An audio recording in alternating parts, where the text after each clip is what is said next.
യേശുവേ ആരാധന ആരാധന ആരാധന. Hallelujah hallelujah. യേശുവേ യേശുവേ യേശുവേ ആരാധന ആരാധന. Hallelujah hallelujah hallelujah. ഹല്ലേലൂയ. യേശുവേ എല്ലാ ശുശ്രൂഷ മേഖലകളെയും സമർപ്പിച്ച് പ്രാർത്ഥിക്കുന്നു. നന്ദി പറയുന്നു.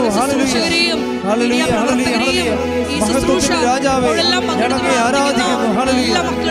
യേശുവേ ആരാധന ആരാധന. വലിയ ശക്തി നിറയപ്പെടുവാൻ കനിവാകണമേ എന്ന് പ്രാർത്ഥിക്കുന്നു. ഹല്ലേലൂയ. മഹത്വം മഹത്വം. ആരാധന ആരാധന. ഹല്ലേലൂയ. എല്ലാവർക്കും ഏറ്റു പ്രാർത്ഥിക്കാം. അമ്മേ പരിശുദ്ധ അമ്മേ, അമ്മേ പരിശുദ്ധ അമ്മേ, ദൈവമാതാവേ, ദൈവമാതാവേ, കൃപാസനത്തിലൂടെ ഞങ്ങൾക്കും ഞങ്ങളുടെ ദേശത്തിനും അമ്മ മധ്യസ്ഥം തേടി തന്ന എല്ലാ അനുഗ്രഹങ്ങൾക്കും കൃപകൾക്കും ഞങ്ങളിപ്പോൾ ഹൃദയം നിറഞ്ഞ നന്ദി പറയുന്നു. അമ്മേ പരിശുദ്ധ അമ്മേ, ദൈവമാതാവേ, 2004 ഡിസംബർ 7-ാം തീയതി ഉച്ചകഴിഞ്ഞ് 2:30 കൃപാസനത്തിൽ സംഭവിച്ച അമ്മയുടെ പ്രത്യക്ഷപ്പെടലിനെ കുറിച്ച് തിരുസഭയ്ക്ക് സമർപ്പിച്ചിരിക്കുന്ന പഠനരേഖകളുടെ മേൽ വസ്തുനിഷ്ഠവും ദൈവശാസ്ത്ര വിധി പ്രകാരമുള്ളതുമായ അന്വേഷണ പഠനങ്ങൾ നടത്തി ആ പ്രത്യക്ഷപ്പെടലിലൂടെ പ്രകടമായ ദൈവമാതാവിന്റെ പ്രത്യേക കരുതലും സംരക്ഷണവും വെളിപ്പെടുത്തുന്ന പീഡിതരുടെ ആശ്വാസവും പ്രവാചകന്മാരുടെ രാജ്ഞിയും വാഗ്ദാനത്തിന്റെ പേടകവും പ്രപഞ്ച പ്രകൃതിയുടെ മാതാവുമായ പരിശുദ്ധ അമ്മയുടെ ഭക്തി തിരുസഭയിൽ കൂടുതൽ പ്രചരിച്ച് ജീവിതത്തിന്റെ ദുരിത ദുരന്ത അവസ്ഥകളിൽ അകപ്പെട്ടു കഴിയുന്ന അനേകായിരം മക്കൾക്ക് ദൈവത്തിന്റെ സാന്നിധ്യവും സന്ധിപ്പും കൂടുതൽ അനുഭവിക്കുക വഴി ആത്മീയ വിശുദ്ധിയും ദൈവശക്തിയും കൈവരിക്കുവാൻ ഞങ്ങളുടെ കുടുംബങ്ങളെ ഇടയാക്കണമേ. അമ്മേ പരിശുദ്ധ അമ്മേ, ഭൂസ്വർലോകങ്ങളുടെ രാജ്ഞിയായ അങ്ങയ്ക്ക് ഭൗമ സംരക്ഷണത്തിനായി പ്രപഞ്ച പ്രകൃതിയെ തന്നെ തിരുസഭ പ്രതിഷ്ഠിക്കുവാൻ ഈ പ്രത്യക്ഷീകരണം വഴി ഇടയാക്കണമേ. പരിശുദ്ധ അമ്മേ, ജപമാല മാതാവേ, സകല കൃപാസനം പ്രാർത്ഥനകളോടും ചേർത്ത് ഞങ്ങളിപ്പോൾ പ്രാർത്ഥിക്കുന്ന ഈ സമൂഹത്തിന്റെ പ്രത്യേക നിയോഗങ്ങളും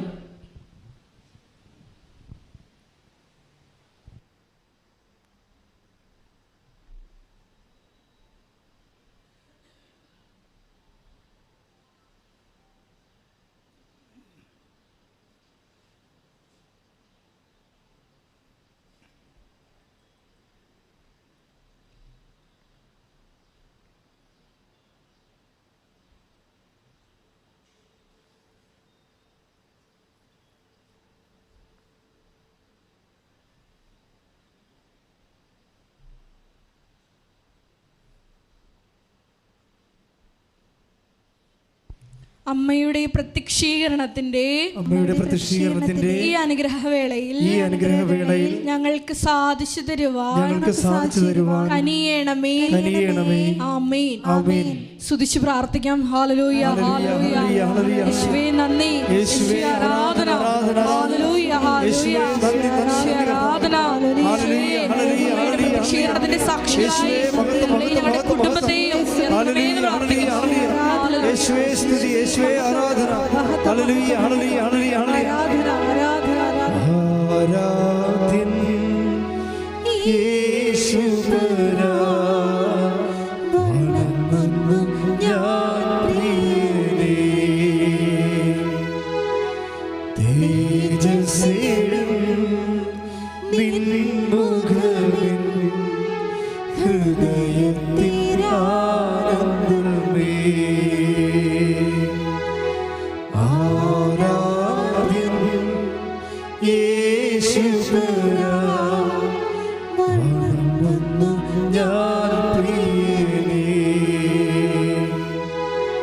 തേജസ്സേ നിൻ മുഖമിൽ ഹൃദയത്തിനാനന്ദമേ.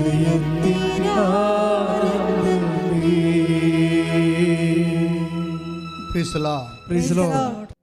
പരിശുദ്ധ പരമദിവ്യകാരുണ്യത്തിന് നേരവും ആരാധനയും സ്തുതിയും പുകഴ്ചയും ഉണ്ടായിരിക്കട്ടെ. പരിശുദ്ധ പരമദിവ്യകാരുണ്യത്തിന് നേരവും ആരാധനയും സ്തുതിയും പുകഴ്ചയും ഉണ്ടായിരിക്കട്ടെ. പരിശുദ്ധ പരമദിവ്യകാരുണ്യത്തിന് നേരവും ആരാധനയും സ്തുതിയും പുകഴ്ചയും ഉണ്ടായിരിക്കട്ടെ. പ്രിയപ്പെട്ടവരെ, ഇതൊരു ഉടമ്പടി സാക്ഷരതാ ധ്യാനമാണ്. ഉടമ്പടി എടുത്തിട്ടുള്ള ആയിരക്കണക്കിന് മനുഷ്യർക്ക്, സഹോദരങ്ങൾക്ക്, അതുപോലെ ഉടമ്പടി എടുക്കണമെന്ന് ആഗ്രഹിച്ചുകൊണ്ട് ഈ ധ്യാനത്തിലേക്ക് ഓൺലൈനായി കൂടുന്ന സഹോദരങ്ങൾക്കും ഉടമ്പടിയിലൂടെ എത്ര നയചാതുര്യത്തോടു കൂടിയാണ് ദൈവസാന്നിധ്യത്തിൻ്റെ സംലഭ്യത നമ്മുടെ നിലപാട് കൊണ്ട്, നയങ്ങൾ കൊണ്ട്, സമീപനങ്ങൾ കൊണ്ട് ലഭ്യമാക്കുന്നത് എന്നുള്ളതിൻ്റെ ഒരു നോഹൗ, അതിൻ്റെ ഒരു ജ്ഞാനസൂത്രമാണ് പലപ്പോഴും ഉടമ്പടി ധ്യാനത്തിലൂടെ കർത്താവിൻ്റെ കൃപയാൽ കൈമാറപ്പെടുന്നത്. അപ്പം അതുകൊണ്ട് ഒരു ആധ്യാത്മിക സാങ്കേതികമായിട്ടുള്ള ഒരു സ്പിരിച്വൽ തിയോളജി ആണ്, ആധ്യാത്മിക ശാസ്ത്രമാണ് ഉടമ്പടിയിലെ നമ്മൾ ധ്യാനത്തിന് വിഷയമാക്കുന്നത്. അതുകൊണ്ട് തന്നെ എങ്ങനെ ഉടമ്പടിയിലെ വിഷയങ്ങൾ നമുക്ക് സമയബന്ധിതമായിട്ട് അതിന് സാക്ഷികളായി, അത് നേടി സാക്ഷികളായി മാറാൻ പറ്റും, അതാണ് ഉടമ്പടി ധ്യാനം അന്വേഷിക്കുന്ന ഒരു പ്രധാനപ്പെട്ട കാരണം.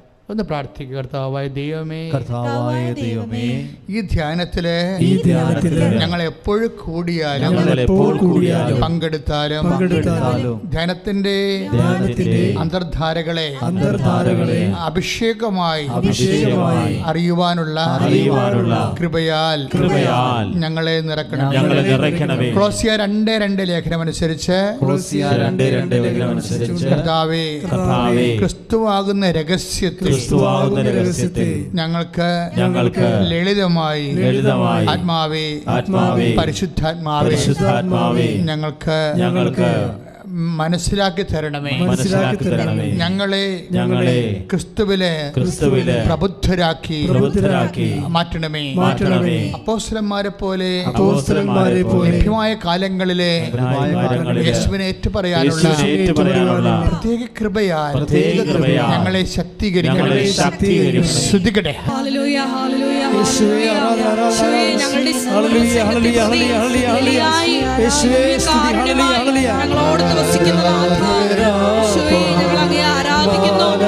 നന്ദി പറയുന്നു, മഹത്വപ്പെടുത്തുന്നു. ഹല്ലേലൂയ. യേശുവേ നന്ദി, യേശുവേ ആരാധന. ഹല്ലേലൂയ. ആരാധന പാടം മാലാഖമാരുപ്പം ജീവന്റെ തിരുഭോജിമേ. തിരുവത്താഴ മേശയിലെ സമ്മാനമേ, തിരുവത്താഴ മേശയിലെ സമ്മാനമേ. ഓ ദിവ്യമാ സ്നേഹമേ, ഓ ദിവ്യകാരുണ്യമേ, ഓ ദിവ്യമാ സ്നേഹമേ, ഓ ദിവ്യകാരുണ്യമേ.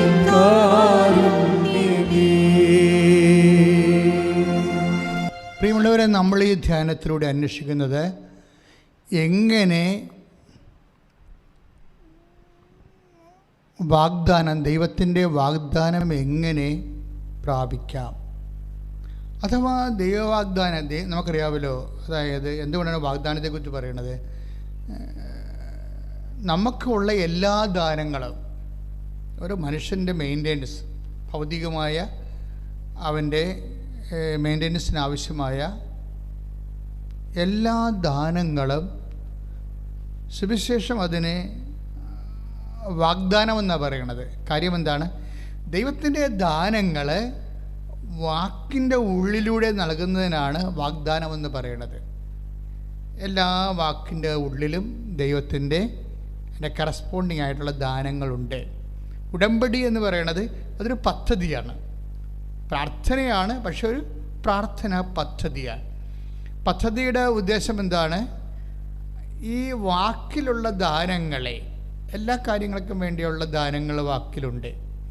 ഈ വാക്കിലുള്ള ദാനങ്ങളെ വിശ്വസിച്ചും സ്നേഹിച്ചും പ്രത്യാശിച്ചും അതിനുവേണ്ടി കഷ്ടതകൾ സഹിച്ചും, അങ്ങനെ വ്യത്യസ്തമായ മാർഗങ്ങളാണ് ബൈബിളിലുള്ളത് വാഗ്ദാനങ്ങളെ പ്രാപിക്കാനുള്ള.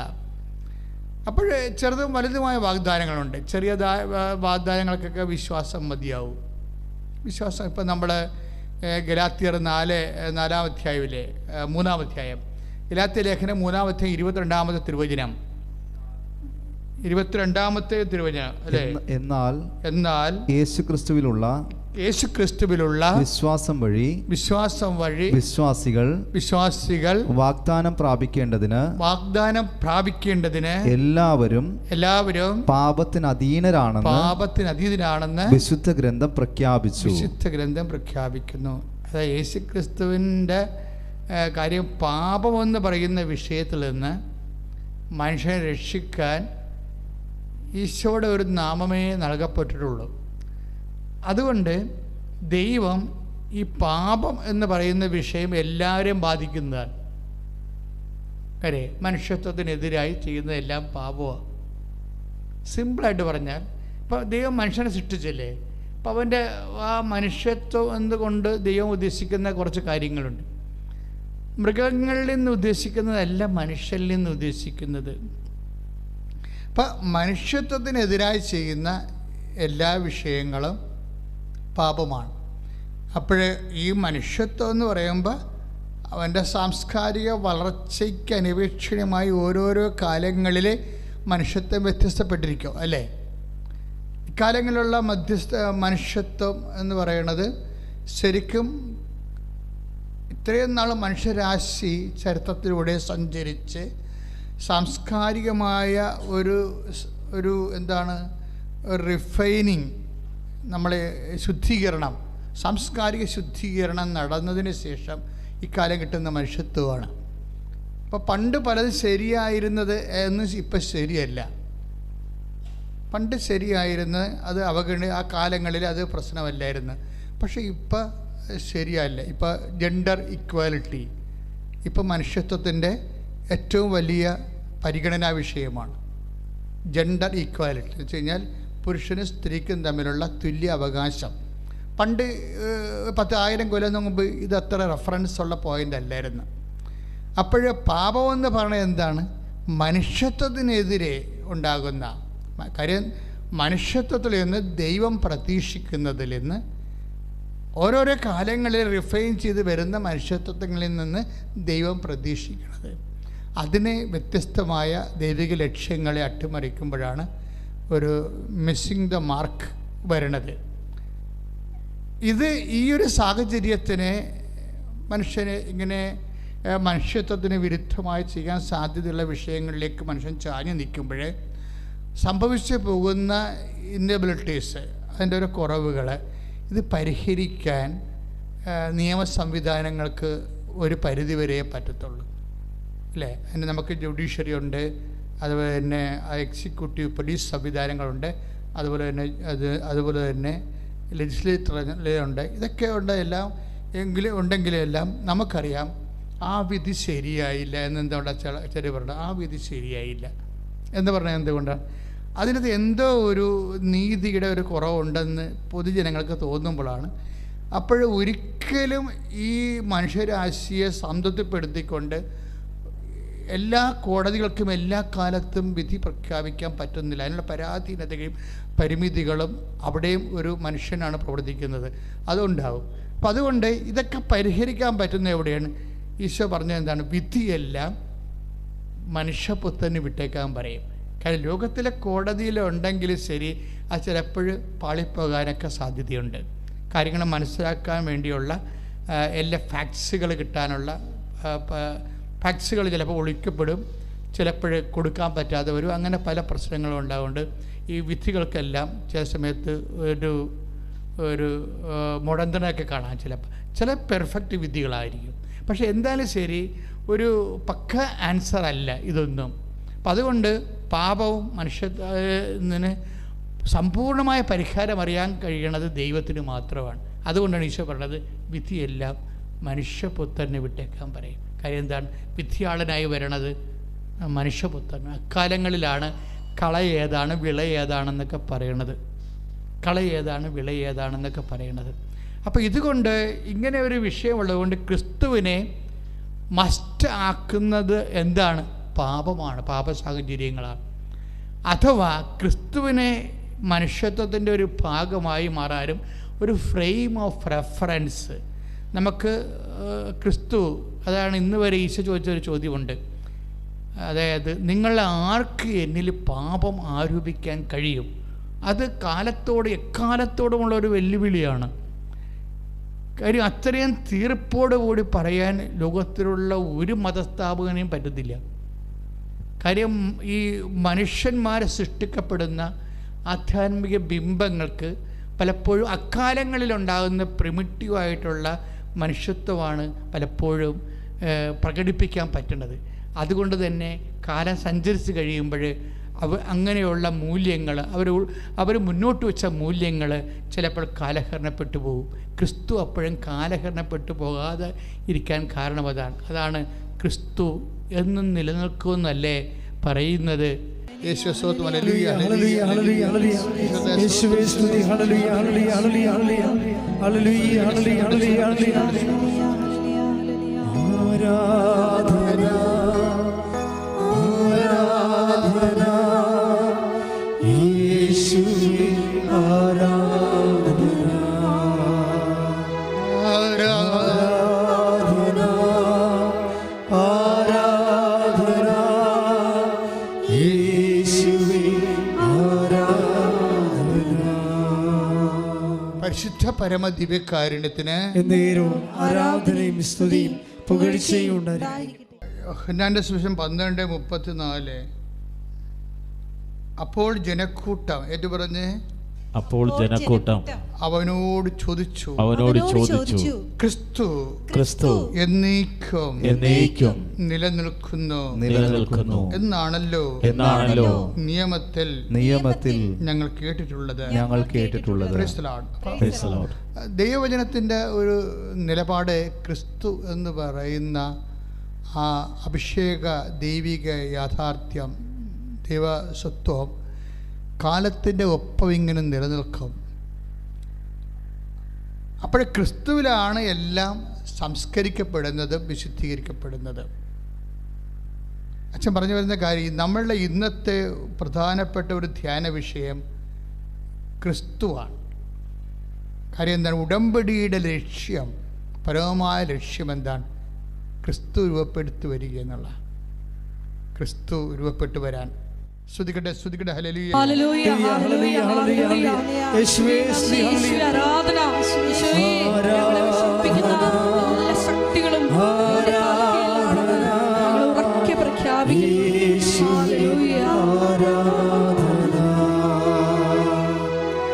ആരാധന ആരാധന യേശുവേ ആരാധന. പരിശുദ്ധ പരമദിവ്യകാരുണ്യത്തിന് എന്നേരവും ആരാധനയും സ്തുതിയും പുകഴ്ചയും ഉണ്ടായിരിക്കട്ടെ. എന്റെ കുഞ്ഞുമക്കളെ ക്രിസ്തു നിങ്ങളിൽ രൂപപ്പെടുന്നത് വരെ വീണ്ടും ഞാൻ നിങ്ങൾക്ക് വേണ്ടി ഈറ്റുനോവ് അനുഭവിക്കുന്നു. അപ്പോൾ ക്രിസ്തു ഫോം ചെയ്യുക എന്നുള്ളത് ഒരു പ്രക്രിയയാണ്. ക്രിസ്ത്യാനി എപ്പോഴും, പ്രത്യേകിച്ച് ഉടമ്പടി ധ്യാനത്തിലിരിക്കുന്നവരെ, നിങ്ങൾ ഹയർ സെക്കൻഡറി കഴിഞ്ഞ ആൾക്കാരാണ് ആധ്യാത്മികതയിൽ. കാരണം ഇന്ന് നമുക്ക് ലഭ്യമായിട്ടുള്ള ഏറ്റവും വലിയ പ്രാർത്ഥനാ പദ്ധതിയാണ് ഉടമ്പടി. ഉടമ്പടിയിലൂടെ ലക്ഷ്യം വെക്കുന്ന ഒന്നാമത്തെ നിയോഗം എന്താണ്? ക്രിസ്തു തന്നെയാണ്. കാര്യം ക്രിസ്തുവിനെ നമ്മൾ നേടിക്കഴിഞ്ഞാൽ അവൻ എല്ലാം, കാര്യം നമ്മൾ ആദ്യം അച്ഛൻ കഴിഞ്ഞ ദിവസങ്ങളൊക്കെ പറഞ്ഞില്ലേ, ക്രിസ്തു എല്ലാമാണെന്ന്. കാര്യം എന്താണ്? ഇപ്പോൾ കൊളോസ്യൻസിൻ്റെ 3:11 ഇടയ്ക്ക് നമ്മൾ പറയുന്ന ഉടമ്പടിയുടെ ബേസ്മെൻ്റാണത്. എന്താണ്? ക്രിസ്തു എല്ലാമാണ്. ഒന്ന് പ്രാർത്ഥിച്ചേ. കർത്താവായ ദൈവമേ, എല്ലാം കൊളോസ്യസ് 3:11 ഞങ്ങൾ പ്രാർത്ഥിക്കുന്നു ഞങ്ങൾക്ക് ആവശ്യമായതെല്ലാം അടങ്ങിയിരിക്കുന്ന ദൈവത്തിന്റെ രഹസ്യമായ യേശുക്രിസ്തുവിനെ ഉടമ്പടിയിലൂടെ അതിന്റെ പദ്ധതി പ്രാർത്ഥനകളിലൂടെ ഞങ്ങൾ നേടിയെടുക്കുവാൻ പ്രത്യേക അഭിഷേകം നൽകണമേ.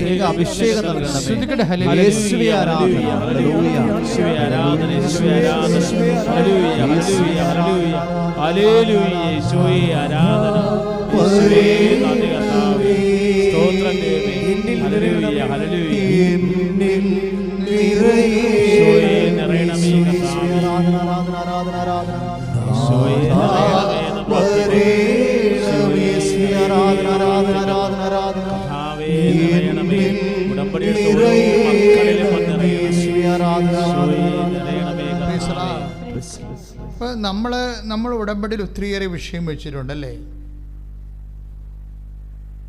ഇപ്പൊ ഉടമ്പടിയിൽ വെക്കാതെ തന്നെ ചില കാര്യങ്ങൾ, വെക്കാത്ത കാര്യങ്ങൾ അവർ പിന്നീട് ഉടമ്പടി ചെയ്യണത്.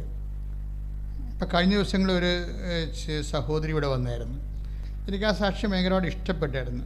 എന്താ പ്രശ്നം വെച്ചാൽ അവിടെ വിഷയം അവർ ജസ്റ്റ് കൃപാസനം വിസിറ്റ് ചെയ്യാൻ വേണ്ടി വന്നതാണ്. വിസിറ്റ് ചെയ്യാൻ, അതായത് പോകുന്ന വഴിക്ക് ഇതിലെ പോകുമ്പോൾ അവർ ഇതിലൂടെ ഒന്ന് കയറിയതാണ്. എന്നിട്ട് ആൾക്കാരൊക്കെ ഇവിടെ പ്രാർത്ഥിക്കുന്നത് കേട്ട് കയറി അമ്മയുടെ മുമ്പിൽ വരുമ്പോഴേ ശ്രുതികട്ടെ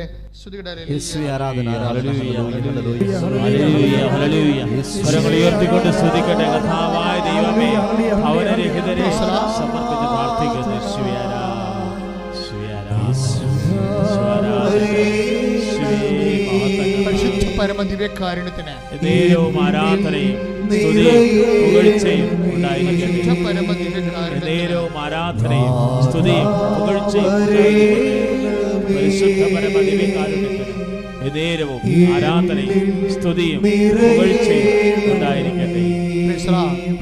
നിങ്ങൾ ആരാധന കൂടുന്നവർ അച്ഛന് കർത്താവ് തരുന്ന വചനങ്ങൾ അനുസരിച്ചാണ് ആരാധന മുന്നോട്ട് പോകുന്നത്. അതിനുള്ളിൽ നമുക്ക് ദൈവത്തെ സ്തുതിക്കും. നമ്മൾ ഇത് കംപ്ലീറ്റ് ഒരു ജനപ്രഘോഷണ ആ രീതിയിലുള്ള ധ്യാനമല്ല ഉടമ്പടി ധ്യാനം. ഉടമ്പടി ധ്യാനത്തിൻ്റെ അകത്ത് പ്രാർത്ഥനയുണ്ടാവും, സ്തുതിപ്പുണ്ടാവും, ആരാധനയുണ്ടാവും, വചനമുണ്ടാവും, വ്യാഖ്യാനമുണ്ടാവും. അങ്ങനെ കർത്താവിൻ്റെ കൂടെയാണ് നമ്മളിത് സഞ്ചരിക്കുന്നത്. അതുപോലെ ഈ സമയത്ത് വലിയ അഭിഷേകങ്ങൾ ഉണ്ടാകാനുള്ള അതുകൊണ്ടാണ് ഉടമ്പടിയിലൊക്കെ ഭയങ്കരമായ സമയത്ത് ദർശനങ്ങൾ വരേണ്ടതിൻ്റെ കാര്യം ഇതാണ്. കാര്യം ഇതിൻ്റെ ഈ ഒരു പ്രസംഗമായിട്ടല്ല ഇത് പോകുന്നത്. ഇത് മറിച്ചൊരു ദൈവാരാധന, ദൈവജനാരാധനയായിട്ട് ഈശോയുടെ സാന്നിധ്യത്തിൻ്റെ അമ്മയുടെ മധ്യസ്ഥത്തിൽ നമ്മൾ പോവുകയാണ്. അതുകൊണ്ട് നിങ്ങൾ വളരെ ശ്രദ്ധയുണ്ടാകണം. ഇപ്പം ഞാൻ പറഞ്ഞ ജിൻസിറ്റോ അമ്മയുടെ കാര്യമാണ് പറഞ്ഞത്. ജിൻസിറ്റോ അമ്മ ഇതിലെ പോകുന്ന സമയത്ത് ഹസ്ബൻഡുമായിട്ട് ഇവിടെ ആൾക്കാർ പ്രാർത്ഥിക്കാൻ പോകുന്ന കണ്ട് അവിടെ കൂടെ വന്നതാണ്. അവർ അമ്മയുടെ മുഖത്ത് നോക്കിയപ്പോൾ അവരമ്മയോട് പറഞ്ഞു, അമ്മേ 5 വർഷമായിട്ട് എനിക്ക് മക്കളില്ല. അവർ ഉടമ്പടി ചെയ്തിട്ടില്ല, അവർക്കറിയത്തില്ല. പക്ഷേ ജസ്റ്റ് വന്ന് കയറിയതേ ഉള്ളൂ. കയറി 5 വർഷമായിട്ട് അവർ മക്കളില്ല. അവർ മടുത്ത് മരുന്നൊക്കെ ഒഴിവാക്കി അങ്ങനെ നിൽക്കണ ഒരു സമയമാണ്. ഇനി എന്താണ് ചെയ്യേണ്ടതെന്നറിയാതെ ഇനി മക്കളില്ലാണ്ട് ഇങ്ങനെ ജീവിക്കേണ്ടി വരുമോ എന്നൊക്കെ അറിയാതെ പകച്ച് നിൽക്കണം ജീവിതത്തിൽ. ഈ പകപ്പോടു കൂടിയാണ് അവർ മാതാവിൻ്റെ മുഖത്തേക്ക് നോക്കുന്നത്. പക്ഷേ പകപ്പോടുകൂടി നോക്കുമ്പോൾ അത് പകപ്പിനെ പ്രാർത്ഥനയാക്കി മാറ്റാനുള്ള കഴിവ് അവർക്കുണ്ട്. അതാണ് അവരുടെ വിശ്വാസം എന്ന് പറയണത്.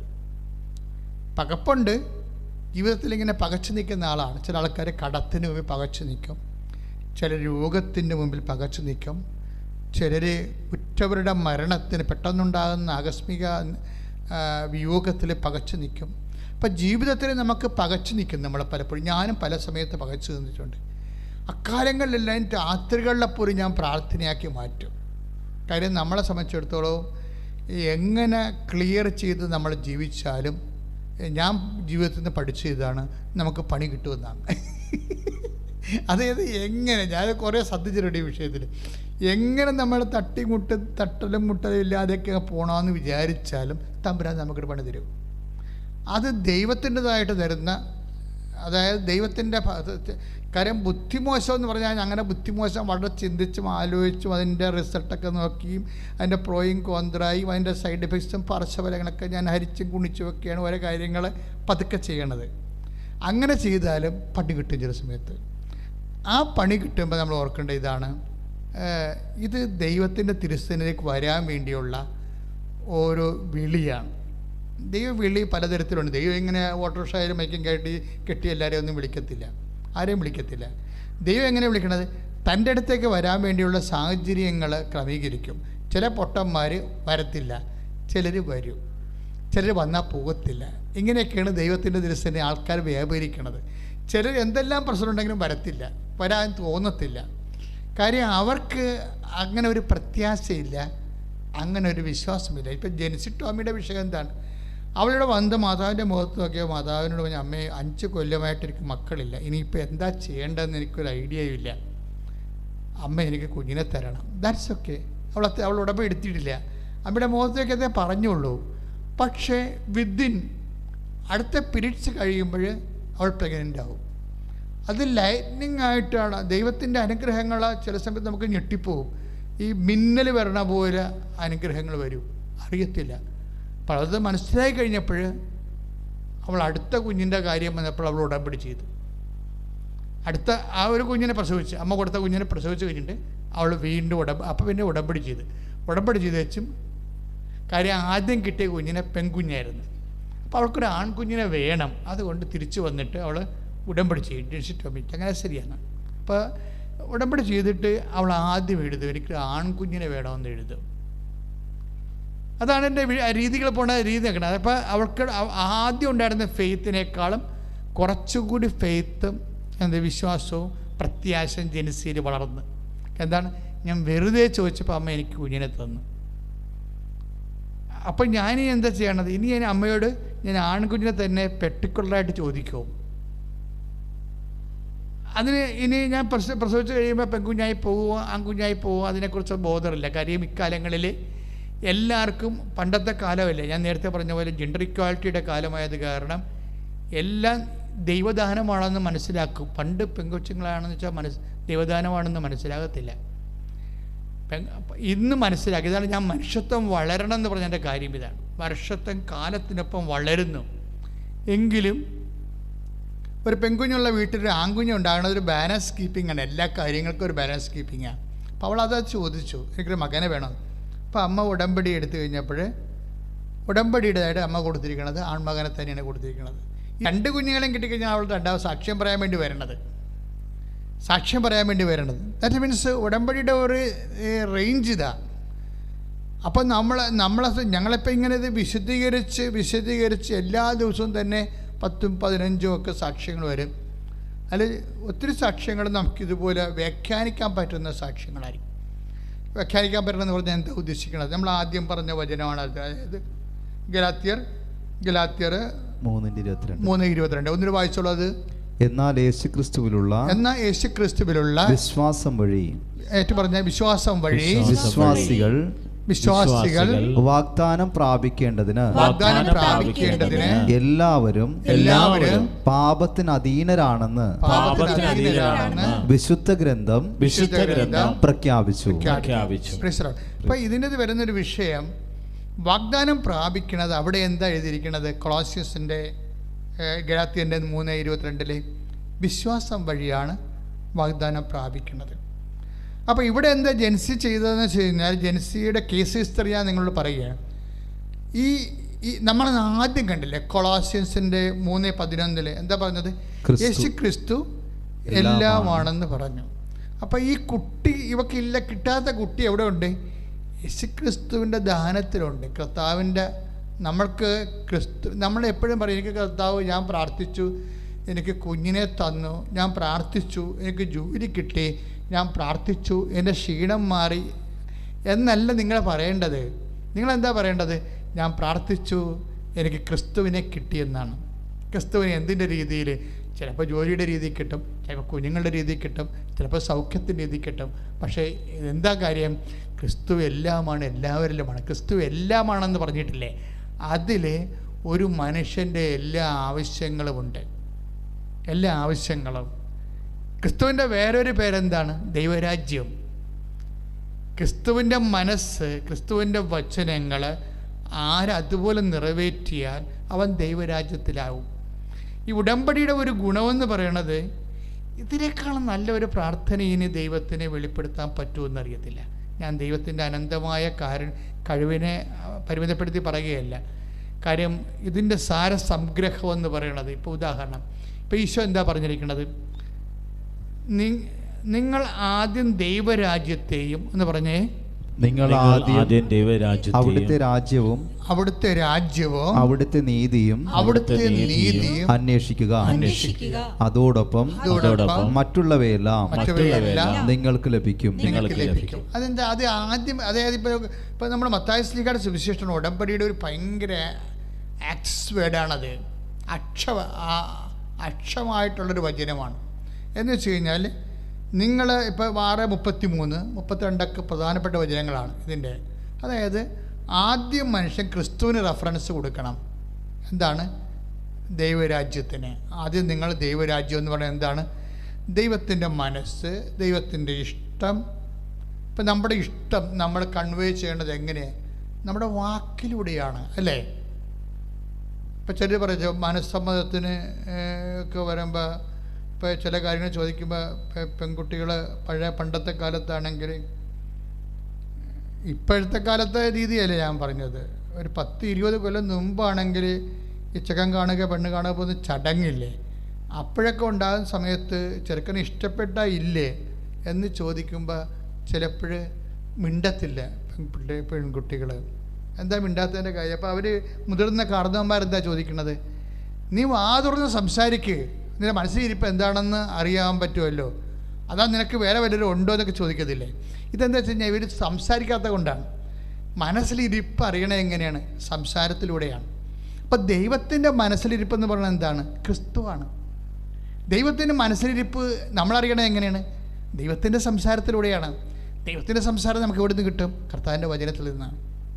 അപ്പം ഈ വചനമെന്ന് പറയുന്നത് എക്സാക്റ്റായിട്ട് എന്താണ്? ദൈവത്തിൻ്റെ മനസ്സിലിരിപ്പാണ്. ഇത് ആരാണ് നടത്തണത്?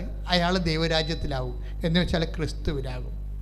അപ്പോൾ വചനം എപ്പോഴും നടപ്പെന്ന് പ്രാർത്ഥിച്ചേ. കർത്താവായ ദൈവമേ, അങ്ങയുടെ വചനം നടപ്പിൽ വരുത്താനുള്ള വിവേചന ശക്തിയും അതിൻ്റെ കൊതിയും എൻ്റെ കഴിവും എനിക്ക് നൽകണമേ.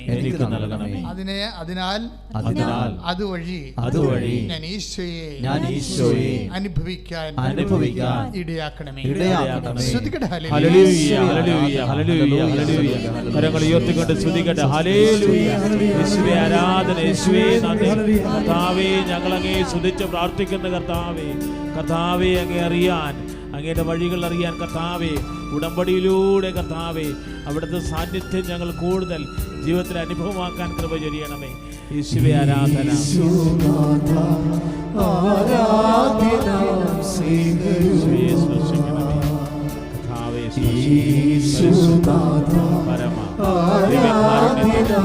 സ്നേഹവും ആരാധനയും സ്തുതിയും ഉണ്ടായിരിക്കട്ടെ. ദിവ്യകാരുണ്യത്തിന് ആരാധനയും സ്തുതിയും പുകഴ്ചയും ഉണ്ടായിരിക്കട്ടെ.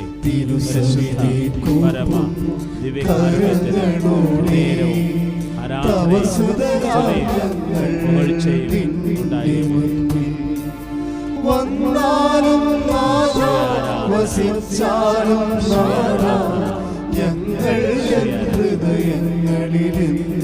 നേരവും ആരാധനയും സ്തുതിയും പുകഴ്ചയും ഉണ്ടായിരിക്കട്ടെ.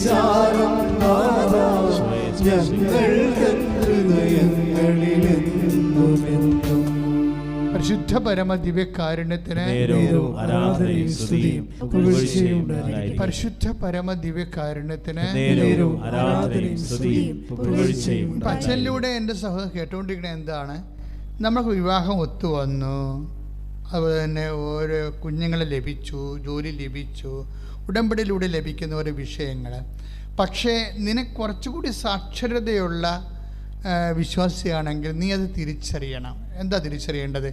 ഇതിലൂടെ ക്രിസ്തുവാണ് എന്നിലേക്ക് വന്നിരിക്കുന്നത്, അല്ലാതെ ഒരു വസ്തുവല്ല വന്നിരിക്കുന്നത്. മനസ്സിലായില്ലേ? ഒരു വസ്തുവല്ല എനിക്ക് ലഭിച്ചിരിക്കുന്നത്. എന്താണ്? ഇതുവഴി ക്രിസ്തുവിനെയാണ് എനിക്ക് ലഭിച്ചിരിക്കുന്നത്. കാര്യം എന്താണ്? ക്രിസ്തു എല്ലാമാണെന്ന്. പിന്നെ എന്താണ്?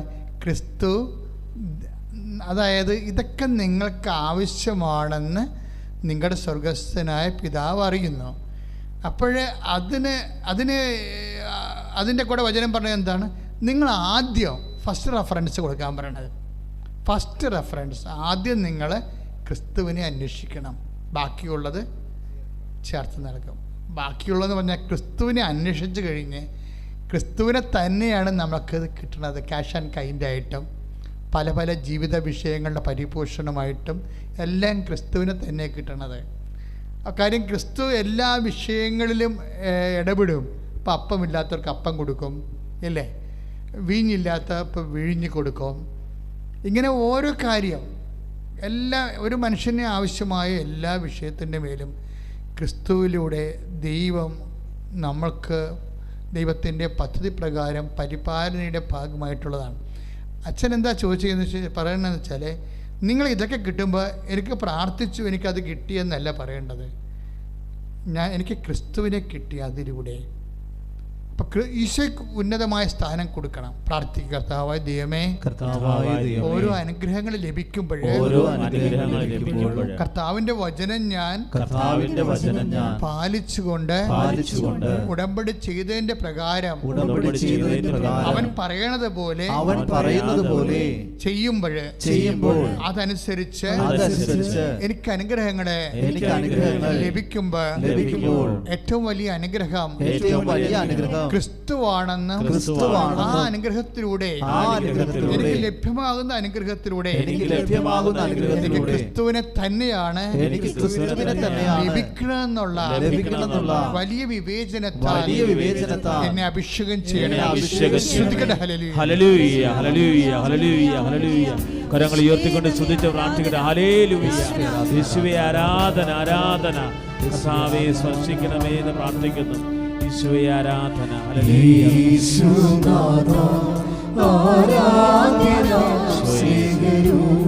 യേശുവേ സ്പർശിക്കണമേ.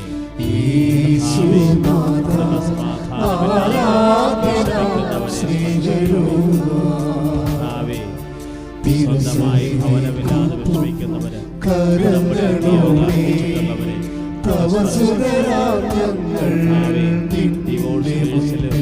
അകപ്പെട്ടിരിക്കുന്നവരെ അങ്ങ് സ്പർശിക്കണം.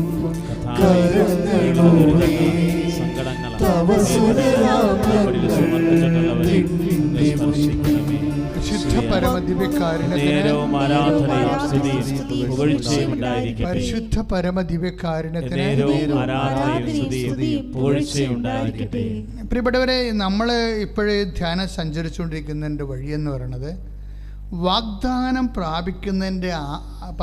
പ്രാപിക്കുന്നതിന് വേണ്ട ആവശ്യങ്ങൾ എന്തെല്ലാം ഉണ്ടെങ്കിൽ നമുക്ക് വാഗ്ദാനം പ്രാപിക്കാം. എന്തെല്ലാം നമ്മുടെ ഉണ്ടെങ്കിൽ. അപ്പോൾ നമ്മൾ ആദ്യം കണ്ടത് എന്താണ്? ഗലാത്യർ 4:3-22 എന്താ കണ്ടത്? വിശ്വാസം ഉണ്ടെങ്കിൽ നമുക്ക് വാഗ്ദാനം പ്രാപിക്കാം. പിന്നെ എന്താണ് വേണ്ടത്? പ്രത്യാശ, പ്രാർത്ഥന. പ്രത്യാശയും പ്രാർത്ഥനയും. അതിൻ്റെ വചനം നടപടി പുസ്തകം 26:7. നടപടി പുസ്തകം 26-ാം അധ്യായം 7-ാമത്തെ വാക്യം. പ്രിയമുള്ളവരെ, ഞങ്ങളുടെ 12 ഗോത്രങ്ങളും രാത്രിയും പകലും തീഷ്ണതയോടെ ആരാധന അർപ്പിച്ചുകൊണ്ട് ഈ വാഗ്ദാനം പ്രാപിക്കാമെന്ന് പ്രത്യാശിക്കുന്നു. അപ്പൊ അതായത് ദൈവജനത്തിന് വാഗ്ദാനം പ്രാപിക്കാൻ കൊടുത്തിരിക്കുന്ന പ്രാപിക്കാൻ കൊടുത്തിരിക്കുന്ന രണ്ടാമത്തെ ഒരു വഴി എന്ന് പറഞ്ഞാൽ എന്താണ്? രാത്രിയും പകലും പ്രാർത്ഥിക്കുക. ഇപ്പോൾ ഉടമ്പടിയിൽ ഒത്തിരിയേറെ പ്രാർത്ഥനയുണ്ട്, അല്ലേ? ഇപ്പം ഞാനൊക്കെ രാത്രി 2 മണിക്ക് എഴുന്നേറ്റ് പ്രാർത്ഥിക്കും. കുറേ വർഷങ്ങളായിട്ട് അങ്ങനെ പ്രാർത്ഥിക്കും. അസുഖമാണെങ്കിൽ ഭയങ്കര തളർന്നൊക്കെ പോവുകയാണെങ്കിൽ ആ ദിവസങ്ങളിൽ ചിലപ്പോൾ എഴുന്നേക്കാൻ താമസിക്കുന്നേ ഉള്ളൂ. അല്ലെങ്കിലും 2 മണിക്കും 12 മണിക്കും ഇടയ്ക്ക് രാത്രി പ്രാർത്ഥിച്ചിരിക്കുക. അത് രാത്രി പ്രാർത്ഥനയ്ക്ക് പ്രത്യേകതയുണ്ട്. എന്താണ്? നമ്മൾക്ക് സാധാരണ പ്രാർത്ഥനയേക്കാൾ ഉപരി നമുക്ക് കുറച്ച് അതിൻ്റെ അകത്ത് കമ്മിറ്റ്മെൻറ്റ്സ് വേണം. രാത്രി പ്രാർത്ഥിക്കണമെങ്കിൽ ഇപ്പോൾ ഞാനൊരു ജപമാല ചെല്ലത്തുള്ളൂ, ചിലപ്പോൾ 2 ജപമാല ചെല്ലും. വെച്ചാൽ ഉറക്കം പോവുമല്ല നമ്മൾ. സ്വാഭാവികമായിട്ട് രാത്രി പ്രാർത്ഥിക്കുമ്പോൾ എഴുന്നേറ്റിട്ട് പിന്നെ പ്രാർത്ഥിക്കുകയാണെങ്കിൽ നമ്മുടെ മൈൻഡൊക്കെ വേറെ സെറ്റാവും. ആ ഉറക്കം പോയി കഴിഞ്ഞാൽ പിന്നെ അപ്പോൾ നമുക്ക് ഒരു പ്രാർത്ഥന കൂടി, ഒരു ജപമാല ചെല്ലാനുള്ള സമയം കൂടി കിട്ടും. ചിലപ്പോൾ 2 ജപമാല ചെല്ലും. ഇപ്പോൾ എന്താ അങ്ങനെ ചെല്ലണമെന്ന് പറയുമ്പോൾ, അങ്ങനെ ഉണർന്നിരിക്കുമ്പോൾ, രാത്രി കാലങ്ങൾ ഉണർന്നിരിക്കുമ്പോൾ അതിൻ്റെ അകത്തു നിന്ന് ഉണ്ടാകുന്നത് വിശ്വാസം മാത്രമല്ല, രാത്രി പ്രാർത്ഥനയ്ക്ക് സ്നേഹമുണ്ടാകും ദൈവത്തോട്. കാര്യം ദൈവവും നമ്മൾ മാത്രമേ ഉള്ളൂ അവിടെ. 2 വ്യക്തികൾ. ഉടമ്പടി എടുത്ത നീയും ഉടമ്പടിയുടെ കക്ഷിയായിരിക്കണ അടുത്തതാരാണ്? ദൈവമാണ്, അല്ലേ? ഉടമ്പടിയുടെ 1-ാം കക്ഷി ദൈവവും 2-ാം കക്ഷി നമ്മളുമാണ്. ഇത് ഉഭയ കക്ഷിയാണ്, അതായത് ബൈലാറ്ററൽ എഗ്രിമെൻ്റാണ്. അപ്പം നമ്മൾ നമ്മുടെ കക്ഷിയുമായിട്ട് കാണുകയാണ്. അപ്പം നിസ്സാര കാര്യമല്ലത്. കാര്യം പകലൊക്കെ ഒത്തിരിയേറെ ആൾക്കാരൊക്കെ അവിടെ ഇവിടെയൊക്കെ നടക്കുകയും വിളിക്കുകയും നമ്മൾ തിരക്കുകയും അന്വേഷിക്കുകയും ചെയ്യുമ്പോഴും രാത്രി ഈ സമയത്ത് ആരും നമ്മളെ വിളിക്കാനില്ല, നമ്മൾ ദൈവത്തിൻ്റെ കൂടെ ഇരിക്കുകയാണ്. അപ്പം ഇപ്പോൾ എന്താ പറഞ്ഞത്? അതാണ് പൗലോസ് പറയണത്. ഈ ആക്സ് നടപടി പുസ്തകം 26:7 ഞങ്ങൾ 12 ഗോത്രങ്ങളാണ്. 12 ഗോത്രങ്ങളും രാത്രിയും പകലും തീഷ്ണതയോടെ ആരാധന അർപ്പിച്ചുകൊണ്ട് ഈ വാഗ്ദാനം പ്രാപിക്കാമെന്ന് പ്രത്യാശിക്കുന്നു. അതാണ് വാഗ്ദാനം പ്രാപിക്കുന്നതിൻ്റെ ഒരു സംഭവം. ഇടതടവില്ലാതെ പ്രാർത്ഥിക്കുക. അപ്പം നിങ്ങൾ ഓർക്കും ഒരു പണിക്കും പോകാതിരുന്ന് പ്രാർത്ഥിക്കുക. അങ്ങനെയല്ല, മനസ്സിലൊരു ഓർമ്മയാണെല്ലാം, അല്ലേ? മനുഷ്യന് വേണമെങ്കിൽ ഏത് സമയത്ത് വേണമെങ്കിലും ഓർക്കാം. ഇപ്പം സ്മൃതി കുർബാനയില്ലേ? സ്മൃതി കുർബാന ഇപ്പം ഞങ്ങൾക്കൊക്കെ ഒരു സ്ഥലത്ത് കുർബാന അർപ്പിക്കാൻ പറ്റാത്തൊരു സാഹചര്യമാണെങ്കിൽ ഓർമ്മയിൽ കർത്താവിൻ്റെ പീഡാസകനങ്ങളെയും അതുപോലെ തന്നെ ആ തിരുവചനങ്ങളെയും ഒക്കെ ഓർമ്മയിൽ കൊണ്ടുവരും. എനിക്ക് സാഹിത്യ അക്കാദമി പഠിക്കുന്ന കാലത്തേക്ക് അങ്ങനെയൊക്കെ സംഭവിച്ചിട്ടുണ്ട്. ഒരു 2 ദിവസങ്ങൾ എനിക്ക് ബലിയർപ്പിക്കാൻ പറ്റാത്തൊരു കണ്ടീഷൻ. അവിടെ കുർബാന അർപ്പിക്കാൻ പറ്റിയ യോഗ്യതയുള്ള സ്ഥലമല്ല. അങ്ങനെയുള്ള സ്ഥലങ്ങളൊക്കെ അപൂർവമല്ലേ. അപ്പം അങ്ങനെ വരുമ്പോൾ നമ്മൾ എന്ത് ചെയ്യും? ആ ബൈബിൾ ഭാഗങ്ങളെല്ലാം വായിക്കും. ആ സമയത്ത് ഇരുന്നുണ്ട് കർത്താവിൻ്റെ പീഡാസകനത്തിൻ്റെയും കുർബാന സ്ഥാപനത്തിൻ്റെയും വചനങ്ങളെ. ഇപ്പം എന്താണ് കാര്യം? കർത്താവിനറിയാം സിറ്റുവേഷൻസ് എന്താണെന്ന്. പക്ഷെ നമുക്ക് ആ ഒരു ആഗ്രഹമുണ്ട്, ഉള്ളിലുള്ള ആഗ്രഹമുണ്ട്. അപ്പം ഞാൻ ആ സമയത്ത് ബലിവചനങ്ങളുടെ സമയത്തൊക്കെ മുട്ടേ നിൽക്കും. ഇവിടെ ഞാൻ ബെഡ്റൂമിൽ മുട്ടേ നിൽക്കും. അതെന്താ വെച്ചാൽ എന്താ സംഭവിച്ചാൽ അപ്പോഴാരെ കാണിക്കാനാണ് മുട്ടേ നിൽക്കുന്നത്? ദൈവത്തെ കാണിക്കാനാണ്. എന്താ കാര്യം? ഞാനും ദൈവവും മാത്രമേ എൻ്റെ മുറിയിലുള്ളൂ, ഈശോയും മാത്രമേ ഉള്ളൂ. പക്ഷേ എൻ്റെ ആ സ്വകാര്യതയിൽ ഏറ്റവും പ്രധാനപ്പെട്ട ആൾ എൻ്റെ ദൈവം തന്നെയാണ്. ഇതാണ് വിഷയം എന്നത്. നിൻ്റെ സ്വകാര്യതയിൽ ദൈവത്തിന് അറിയണം നിൻ്റെ ഏറ്റവും പ്രിയപ്പെട്ട ആൾ ദൈവമാണെന്ന്. ഇവിടെയാണ് നമുക്ക് പാളിപ്പോണത്. സാധാരണ മനുഷ്യൻ്റെ സ്വകാര്യതയിൽ പറയേണ്ട കാര്യമില്ലല്ലോ. നിങ്ങൾ പറയേണ്ട കാര്യം, ഞങ്ങൾ 10,000 കുമ്പസാരം കേട്ടുള്ളതാണ്. സാധാരണ മനുഷ്യൻ്റെ സ്വകാര്യതയിൽ ദൈവമല്ല, ദൈവം അവസാനത്തെ ആൾ പോലും അല്ല. ഇതാണ് ഒരു സ്പിരിച്വൽ ട്രാജഡി. സാധാരണ മനുഷ്യൻ്റെ സ്വകാര്യതയിൽ ദൈവം ആദ്യത്തെ ആളുമല്ല, അവസാനത്തെ ആളുമല്ല. അവിടെ സ്വകാര്യമായിട്ടുള്ള സന്തോഷങ്ങളുടെ കാര്യങ്ങളായിരിക്കും അവിടെ സ്വകാര്യതയുണ്ട്. ഇതാണ് ഒരു ജഡിക മനുഷ്യനെ ആത്മീയ മനുഷ്യനിൽ നിന്ന് പിന്തിരിപ്പിക്കുന്നത്. ഞാൻ നിന്നോട് പറയുകയാണ്, നീ ഉടമ്പടി എടുത്ത വ്യക്തിയാണെങ്കിൽ നിൻ്റെ സ്വകാര്യതകളെ വളരെ ശ്രദ്ധിക്കണം. എന്താ വെച്ചാൽ അവിടെ യേശു തന്നെയായിരിക്കണം 1-ാം സ്ഥാനമുള്ളത്. പ്രാർത്ഥിക്കുക. കർത്താവായ ദൈവമേ, എൻ്റെ സ്വകാര്യതയിലെ നിനക്ക് തന്നെ 1-ാം സ്ഥാനം കിട്ടാൻ എനിക്ക് പ്രത്യേക അഭിഷേകം നൽകണമേ.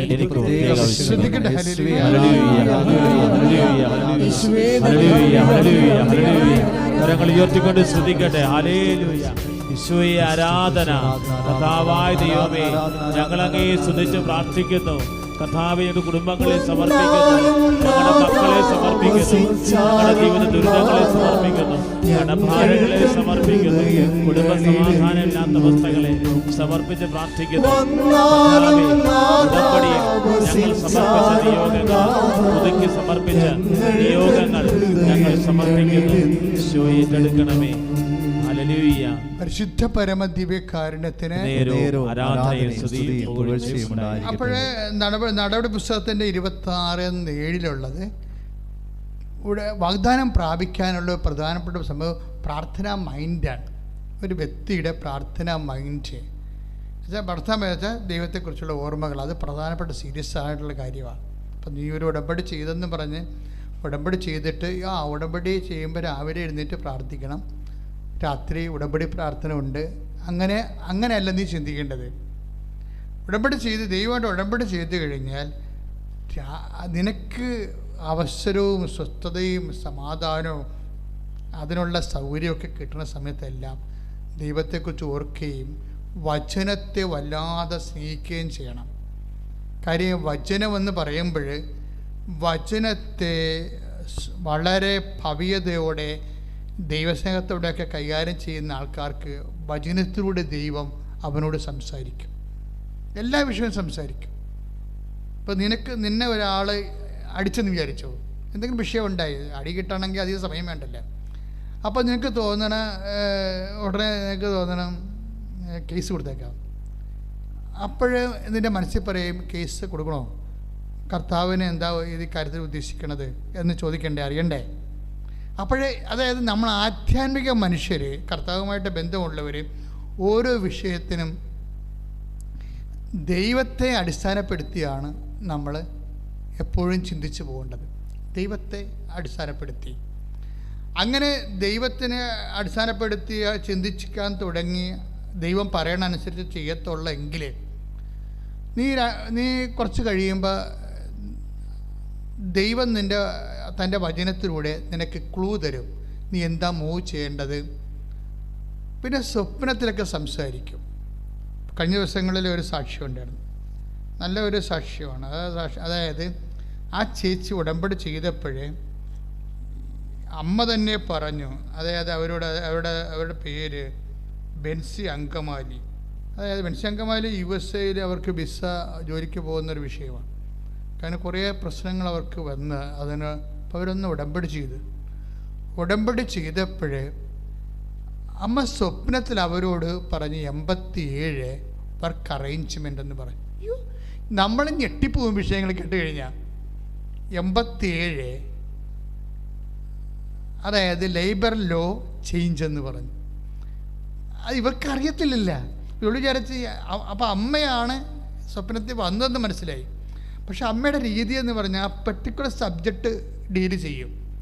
നമ്മളിതിപ്പോൾ ഉടമ്പടിയിൽ വന്നൊക്കെ മനസ്സിലായൊരു കാര്യം, ഉടമ്പടി സാക്ഷ്യങ്ങൾ കേൾക്കുമ്പോൾ നമുക്ക് മനസ്സിലാകണത്. കാര്യം എനിക്ക് നല്ലവണ്ണം അത് മനസ്സിലാകും. കാര്യം ഉടമ്പടി അമ്മ തരണ മുമ്പ് ഞാൻ ശുശ്രൂഷ ചെയ്തുകൊണ്ടിരുന്ന ആളാണ്. കാര്യം 1989 ശുശ്രൂഷ തുടങ്ങിയത്. 2004 അമ്മ പ്രത്യക്ഷപ്പെട്ടത്. 2015 നമുക്ക് ഉടമ്പടി കിട്ടിയത്. അത്രയും കാലത്തെ ശുശ്രൂഷയിൽ ഉണ്ടാകുന്ന അനുഭവങ്ങളൊക്കെ എനിക്കറിയാം. പണ്ടെനിക്ക് സാക്ഷ്യപേടകം എന്ന് പറഞ്ഞൊരു പുസ്തകം ഉണ്ടായിരുന്നു, കൃപാസനത്തിന് സാക്ഷ്യപേടകം. ഇപ്പോഴും ഉണ്ട് ആ പുസ്തകത്തിന്, പഴയ കോപ്പികൾ ഇപ്പോഴും ഉണ്ട്. അതിൻ്റെ അർത്ഥം എന്ന് വെച്ചാൽ അന്ന് നടന്ന പ്രധാനപ്പെട്ട സാക്ഷ്യങ്ങളെല്ലാം ആശുപത്രികളിൽ കൊണ്ടുപോയി കൊടുക്കാൻ വേണ്ടി ഉണ്ടാക്കിയൊരു പുസ്തകമാണത്. ആശുപത്രികളിൽ കൊണ്ടുപോയി കൊടുക്കാൻ, ആശുപത്രി രോഗികളായിട്ടിരിക്കുന്ന സമയത്ത് സാക്ഷ്യങ്ങൾ കേൾക്കുമ്പോൾ കർത്താവ് അവരോട് സംസാരിക്കും, ഇല്ലേ? അപ്പം അത് അങ്ങനെ ഒരു സുവിശേഷ ജോലിക്ക് വേണ്ടി ഉണ്ടാക്കിയ സാക്ഷ്യപേടകം. ആ സാക്ഷ്യപേടകത്തിൽ ഒരു 100 കണക്കിന് സാക്ഷ്യങ്ങളുണ്ട്, നല്ല സാക്ഷ്യങ്ങൾ. പക്ഷേ ഉടമ്പടിയുടെ കാലം വരുമ്പോൾ ഉടമ്പടി very particular, very personal, up to the matter. അതാണ് ഉടമ്പടി സാക്ഷ്യങ്ങളുടെ ഒരു ഫീച്ചർ എന്ന് പറയുന്നത്. അത് വളരെ വ്യക്തതയുണ്ടാകും. വ്യക്തതയല്ല, വളരെ വ്യക്തിപരമായിരിക്കും, ഭയങ്കര ക്ലാരിറ്റി ആയിരിക്കും. Above all it is so personal. ഇപ്പോൾ വ്യക്തിയോട് ഇപ്പോൾ അമ്മ എന്താ പറയണത്, നിന്നെ അവളോട് എന്താ പറഞ്ഞത്, അവളോട് എന്താ അമ്മ പറഞ്ഞത്? അതായത് രാത്രി അവൾക്കുണ്ടാകുന്ന സ്വപ്നമാണ്. ശ്രുതികട്ടെ ഹല്ലേലൂയ. യേശുവേ ആരാധന ആരാധന ആരാധന ആരാധന hallelujah hallelujah hallelujah hallelujah hallelujah hallelujah. യേശുവേ നന്ദി കർത്താവേ, സ്തോത്രത്തെ ഹല്ലേലൂയ ഹല്ലേലൂയ ഹല്ലേലൂയ. യേശുവേ ആരാധന ഹല്ലേലൂയ. കർത്താവേ ആരാധന. കർത്താവേ ഞങ്ങൾ അങ്ങയെ സ്തുതിച്ച് പ്രാർത്ഥിക്കുന്നു. കർത്താവേ യേശുവേ ഞങ്ങൾ സമർപ്പിച്ച് പ്രാർത്ഥിക്കുന്നു. ബെൻസി വർഗീസ് അങ്കമാലിയിലുള്ള സഹോദരിയുടെ പ്രശ്നം, അവർക്ക് എമിഗ്രേഷനിൽ നിന്ന് US എമിഗ്രേഷനിൽ നിന്ന് ഒരു പേപ്പർ വരണം. പക്ഷേ അവരോട് ഇവരുടെ ഏജൻസി അല്ല ഇവർ പോകേണ്ട സ്ഥലത്തുള്ളവർ ഈ പേപ്പർ വന്നാൽ മാത്രമേ പ്രൊസീഡിങ്സ് നടക്കത്തുള്ളൂ, വിസ പ്രൊസീഡിങ്സ് നടക്കത്തുള്ളൂ. പക്ഷെ അത് ഇവർ വിളിക്കാൻ പറയാനുണ്ട് അങ്ങോട്ട്. അപ്പോൾ അവർ പറയുന്ന ബെൻസി പറയുന്നതിൻ്റെ പ്രശ്നം എന്ന് വെച്ച് കഴിഞ്ഞാൽ എനിക്ക് അവർക്ക് അമേരിക്കയിലുള്ളവർക്ക് രാത്രി, നമുക്ക് പകലാണ്. അപ്പോൾ ഞാൻ പകൽ വിളിച്ചാൽ അവർ രാത്രി ആയിരിക്കും, അവർ ഉറക്കമായിരിക്കും. അത് കാരണം ഞാൻ കുറേ ദിവസങ്ങൾ രാത്രി ഉറക്കം നിന്ന് ഇവരെ വിളിച്ച്, അവർക്ക് പകലാണല്ലോ. അപ്പോൾ ഓരോ മനുഷ്യൻ അനുഭവിക്കുന്ന പ്രശ്നങ്ങളെ അതിനാണ് അവരൊന്ന് ഉടമ്പടി ചെയ്തിരിക്കുന്നത്. അതായത് വിളിച്ചു കഴിയുമ്പോൾ അവസാനം ഒരു പ്രാവശ്യം കിട്ടിക്കഴിയുമ്പോൾ ഈ അമേരിക്കക്കാർ ബെൻസി പറയണത്, ഞാൻ പറഞ്ഞ ഇംഗ്ലീഷ് അവർക്ക് മനസ്സിലാണില്ല, അവർ പറഞ്ഞ ഇംഗ്ലീഷ് എനിക്ക് പറ്റണില്ല, എനിക്ക് മനസ്സിലാണില്ല. അപ്പോൾ വെറുതെ ലാഗിയാണ്. എല്ലാവരും അനുഭവിക്കുന്ന പ്രശ്നമാണിത്.